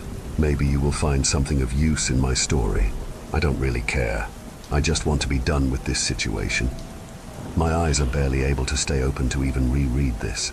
I had gotten barely any sleep last night, so I think I'm going to call it quits here. Right now, I'm going to go to sleep. Here's hoping I may rest well soon. Good night, y'all.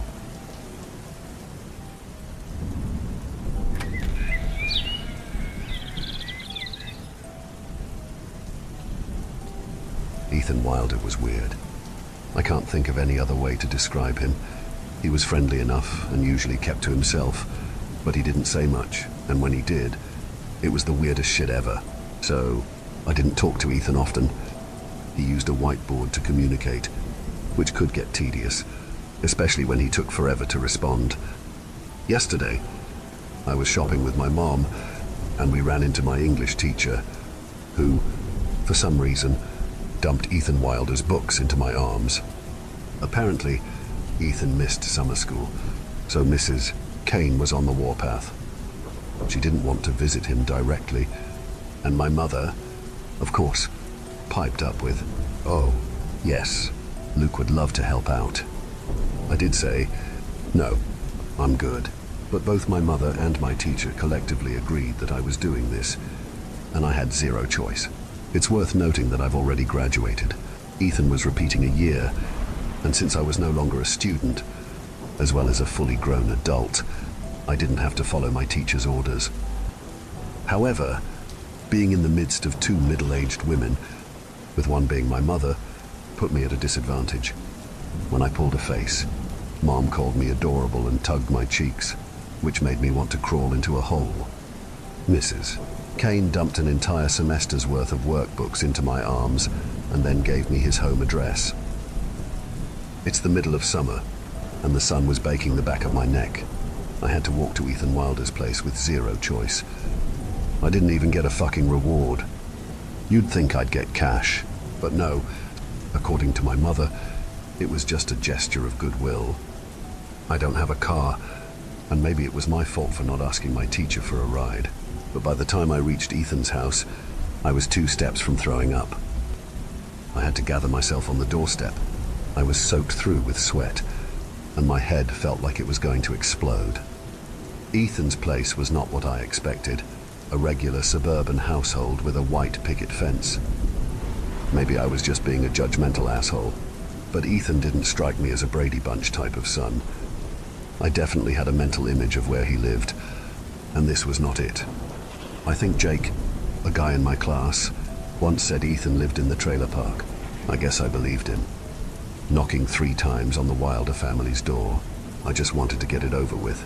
The sun was already setting, and I wasn't looking forward to the walk back. Mom disengaged herself from mom duties after 6 p.m., so it was my responsibility to make my own way home. Now, I know I said Ethan was weird, but I wasn't expecting him to answer the door with a strip of duct tape over his mouth. The stench that followed him and clung to him was like a physical entity slamming into me. It was a mixture of rotten food and feces. Ethan's face had grown noticeably thinner, sunken eyes and hollow cheeks giving him a gaunt, almost skeletal appearance. His clothes were visibly filthy, with his jeans and shirt clinging to a wiry frame like a second skin. It was the lack of spark, of life, in his eyes, 2 hollowed-out caverns penetrating right through me, that sent me stumbling back, my heart in my throat. Before I could speak, the guy pulled out a roll of duct tape from his pocket and took a stumbled step towards me. Without a word, Ethan tore off a single strip, and before I could stop him, he plastered it across my mouth. What the fuck? I didn't know what to say or do. Ethan Wilder was weird. But he wasn't this fucking weird. The moment was surreal and fucking confusing, and I couldn't understand why I wasn't running away, instead paralyzed, while he glued it in place. We were two 19-year-old guys, so why did I feel like we were back in kindergarten? I started to tear it off, but he manically shook his head, reaching for his whiteboard. "Hi," Ethan scribbled. "Come in." "No, it's okay," I said, then remembered my mouth was taped up. I gestured to his workbooks in my arms, but he ignored them. "Come in," he scribbled. "You look like you could use a drink of water." I tried to tear off the tape again, but Ethan stuck it back in place. "No, Luke," he wrote down, shoving the whiteboard in my face. "You can't speak." I could see his lips stretching into a grin through the creases in his gag. He went back to his whiteboard, scribbling another message. I noticed it took him 3 tries to write the word "come" before he gave up and just drew a large arrow pointing inside the house. I didn't know what to say. I wanted to laugh, but laughing felt wrong. I didn't realize how young and stupid I was, or how much I wanted my mother, until I was standing in front of Ethan Wilder, who wrapped his hand around my wrist and yanked me forward. I dropped the books, but he didn't care, pulling me over the threshold and slamming the door. Ethan's grasp was strangely gentle, but I knew if I started tugging away, his nails would start to dig in. I had no choice but to follow him. This guy was a fucking psychopath. To my confusion, the main hallway in the Wilder household was one big mattress. I wasn't expecting it. Already stumbling forward, Ethan still had a tight grasp on my wrist, yanking me into the lounge. It was what you would expect. A modern family-oriented living room with a couch, a coffee table, and a TV pinned to the wall. Looking around, something cold slithered up my throat. I don't think I registered the walls at first. I think my brain skipped over them, maybe on purpose. But once my gaze left the crystal paperweights on the mantelpiece and the family photos, something snapped inside me, like a bungee cord severing, and my gaze was stuck, suddenly, glued to every corner. The walls, I thought dizzily, my thoughts beginning to twitch and contort. I recognized the markings as writing, but that's where my brain short-circuited. All I could see was writing. So much writing, so many markings scrawled into what had been picture-perfect paintwork. It didn't hit me until I was moving closer that the words were carved and scrawled and scribbled in dripping, intense scarlet. But the more I tried to understand what I was reading, I could feel myself sinking deeper. For a disorienting moment, I forgot my own name, then my mom's name. I forgot why I was there in the first place. And then, after a stumbling step forward that dragged my body towards the walls, phantom fingers twining around my neck, I didn't know who I was. These words were pouring into my head and setting my blood alight, numbing my bones. It felt like my mind was being drained, sucked right through my skull by an invisible vacuum. I remember dropping to my knees, as if in prayer, but I don't know who I was praying to. I could sense it in the air, a suffocating presence forcing me into a bow. It allowed me to lift my head slowly, so I didn't take it in all at once. And like a puppet, my body obeyed, paralyzed. The writing on the walls, the indistinguishable scribbles splattered in scarlet, were fucking talking to me. I could hear them, static whispers I couldn't understand bleeding into my skull. The same words were written, carved, and scrawled in a language that twisted my gut, igniting thoughts and feelings I couldn't comprehend, already twisting and contorting my expression. Happiness, joy that wasn't mine, that flooded my brain, tricking me into believing I was feeling pleasure. I was grinning through the duct tape gag, my lips violently stretched across my face until I could taste blood. But then there was despair, pain and anger and pleasure coming together in a cocktail that filled my eyes with tears, my lips parting in a shriek I couldn't swallow. I didn't understand the words, and yet my body did. I had to get out. The thought buzzed in my mind. I had to get out. I had to get out. I had to get out. I had to get out. But then my thoughts were backwards, the words mixing up and together and apart. I couldn't move. I couldn't think or breathe, because my eyes were already reading and rereading each scarlet word. And, like I was in a trance, I crawled forward, my trembling hands itching to touch them. I could sense my sharp breath struggling against my gag, hysterical beads of laughter crawling up my throat.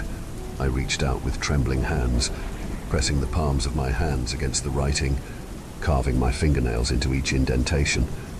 I could feel the urge hit me like a wave of ice water, my own fingers twitching, ready to tear into my skin and imprint myself on these walls.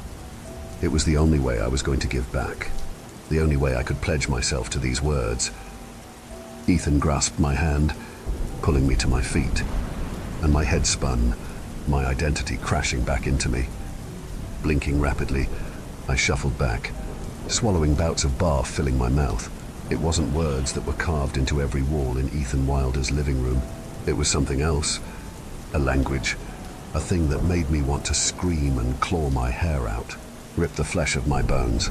It made me feel fucking crazy. Reality seeped back into fruition, and I was staring at entrails ingrained into the wall, old red pooling from each marking. I was Luke. The thought was delayed, already suffocated. 19 years old. I had a mom, and her name was Iris. Ethan pulled me back, and like a doll cut from its strings, I stumbled toward him. I barely felt his hand still wrapped around my wrist.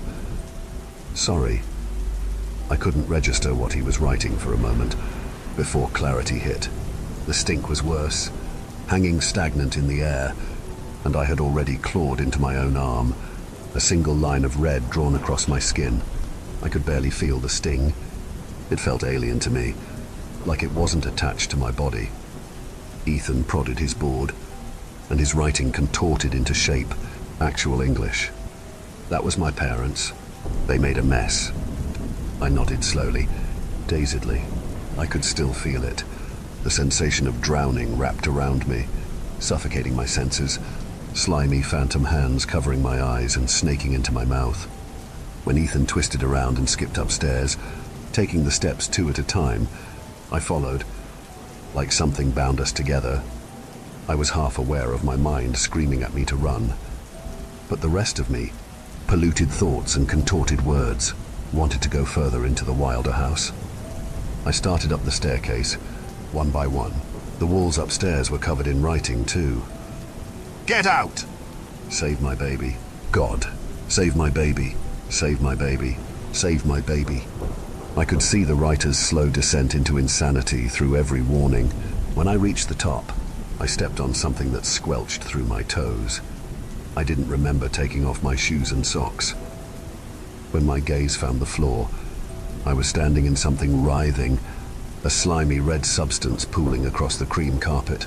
The smell hit me again, putrid and thick, but I could barely register that somehow it was moving, sinking into the flesh of my feet, bleeding into my blood. Part of me wanted to jump back, while this severed puppet version of me was swaying back and forth, while phantom hands tried to pull me back onto my knees. Ethan held up his whiteboard, and I steadied myself. Mom gave birth to my little sister right here. His words twisted in and out of view, blurring together. They became numbers, then letters, then numbers, and then blank. Ethan tugged me down the hallway, and I finally met his parents. Mr. and Mrs. Wilder looked like they might have been normal. Mrs. Wilder was still wearing her wedding ring. Through my foggy vision, all I could see were 2 unmoving, skin-colored figures standing in front of the wall, and in one sudden, jolting movement, they started to writhe, flailing, like performing an interpretive dance. Ethan's parents were completely naked, their skin ridged and wrinkly. Mistress Wilder was pulling out her entrails and smearing them across pretty pink paint. Mrs. Wilder's mouth was stretched wide, a grotesque, horrific grin, like she was laughing, but only gasps of breath escaped her lips. Her laughter was silent, fingers carving those exact same words on the downstairs walls. The severed part of me could understand this unearthly, inhuman urge they had to replicate these words, carving and drawing them into every surface, everything that could be drawn on. The bedsheets were covered in nonsensical scribbles, the carpet torn into and shredded, bearing each symbol, which were slowly burning themselves into my entangled brain. The more I looked at them and tried to figure them out, I wanted to copy them until my fingers were bleeding, and then I would use myself. That sudden, poisonous thought was enough to bring me back to reality. Ethan had a tight hold on my arm, his fingers digging into my flesh, choking up the shriek building in my throat. I caught a glimpse of a twisted, unsettling grin that flashed across his face, contorting back to fear and pain. His eyes were hollow and crying out, and then they were empty caverns glittering lunacy I didn't think possible. The guy jumped up and down on his heels. I could see his grin through the tape, growing wider, more and more maniacal. Whatever Ethan Wilder had been fighting, he had lost. "Do you want to see her?" he asked, writing on the whiteboard. "Her." I spoke through the tape, my voice no longer mine. Ethan responded with wide, blinking eyes, jumping up and down like a toddler. His shirt rode up, revealing that twisting, contorted script carved into the flesh of his stomach, even his face. Looking closer, real close, I could see scars where he'd marked himself, slicing each blank letter onto his own skin. Ethan, with barely contained excitement, kept shoving his whiteboard in my face, furiously scribbling with his pen. I managed to take 2 steps back, but by now it felt like I was stuck in quicksand. My legs were trapped, frouncing in place. Ethan held up his whiteboard, and every word he scrawled looked and felt physical, like it was skittering across the surface. "When my sister was born, the nurse who delivered her ripped out her own eyes," he wrote, before erasing it with his sleeve. Ethan's eyes were frenzied, like he was enjoying himself. "The people in black told us she would turn our town mad." Another step back, and I was struggling to breathe. "They put her to sleep, and they refused to take her away because they were scared of her, so they left her with us."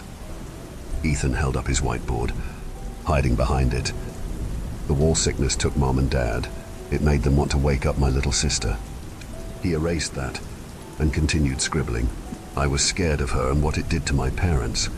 Luke, I didn't want to get the wall sickness too. Mom and Dad were too loud, and I had to be quiet." Ethan dramatized his words with a finger to his taped-up mouth. He erased that and added, "So I cut out their voices and stitched them back up. Everything had to be quiet. That's what the people said." He tipped his head to the side, and I heard an unmistakable laugh muffle through the tape. Then I started to read the words on the wall and. His words started to shift and twist together, mimicking the words on the wall. Ethan was giggling through his gag when he pushed me through another door. I didn't realize how many doors were in the house. I counted 2 upstairs, but when Ethan was shoving me through one at the end of the hallway, I counted 6. There were 6 doors. The room I stumbled into, Ethan by my side, was a nursery. Mistress Wilder had decorated the room a light purple, pastel colors blending together. I found myself in front of a crib, a tiny bundle of entangled blankets. But there was no baby, only empty space bleeding between the cloth. The more I stared and looked for it, there was nothing, and in the nothing was something, but I couldn't see it.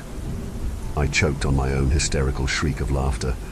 I reached out and touched the blankets, touched the oozing space between the blankets and thin air, and the nothing in between. It was that nothing that snapped something inside me. I was already laughing, already tearing at my face, already being forced to my knees to pray. Ethan finally ripped the tape off his mouth. "I want you to do it," he whispered, his words collapsing into tangled gibberish. I could feel my own tongue already contorting, ancient words dripping from my swollen mouth. But I swallowed them down. Ethan let out a single shriek of laughter. "I want you to wake Lula up." I could sense myself already giving in to the walls. The 6 doors that were expanding into 7 8, 9, 10, 11, 12. But then it let go of me. Slowly, I sensed it, felt it detach itself from my mind. I could think again, breathe again. Ethan was still howling with laughter, dancing in circles, and I was moving back. I was out of the door before it could grab me again, before it could wrap itself around me, suffocating my brain. I ripped the tape off my mouth, and the sting snapped me out of it. I stumbled downstairs, and out of the door, back into the late evening sun shining in my eyes. It was so easy to escape, so easy to turn around and run. So, why didn't I in the first place? I went home and I went straight to my room. I showered and scrubbed myself until my skin was raw. I keep looking for the blank language on my skin because it feels like it's part of me. I want to tell Mom about Ethan, but I don't know how to explain what I just saw. What almost fucking consumed me, body and mind. Please, someone tell me what the fuck I just witnessed, because I think I'm going mad. Mom asked me what the markings are on my arm, but the last time I looked, I didn't have any. Now I do. There's a single word carved into my skin, and I can't read it. I can't fucking read it, and it's driving me crazy. It makes me want to write it until I can understand it, until I can comprehend it. I've already scratched it into my dresser, and then my own walls. But the words, or words still don't look right. Maybe if I try a different angle, I'll carve into my ceiling next. I need to understand them. I don't think Ethan did. I think that's why he ended up like that. Please help me understand what I saw. I'm fucking terrified. Can you also help me understand why there are 2 extra doors in my house? Thank you for venturing into the darkness with us. If you dare to explore further, be sure to subscribe to our channel for more spine-tingling tales of horror and the supernatural. Remember, the shadows hold endless mysteries, waiting to be unveiled. Stay tuned for more bone-chilling stories as we continue to traverse the eerie depths of the unknown together. Until next time, may your dreams be free from the haunting echoes of our tales. Or perhaps not.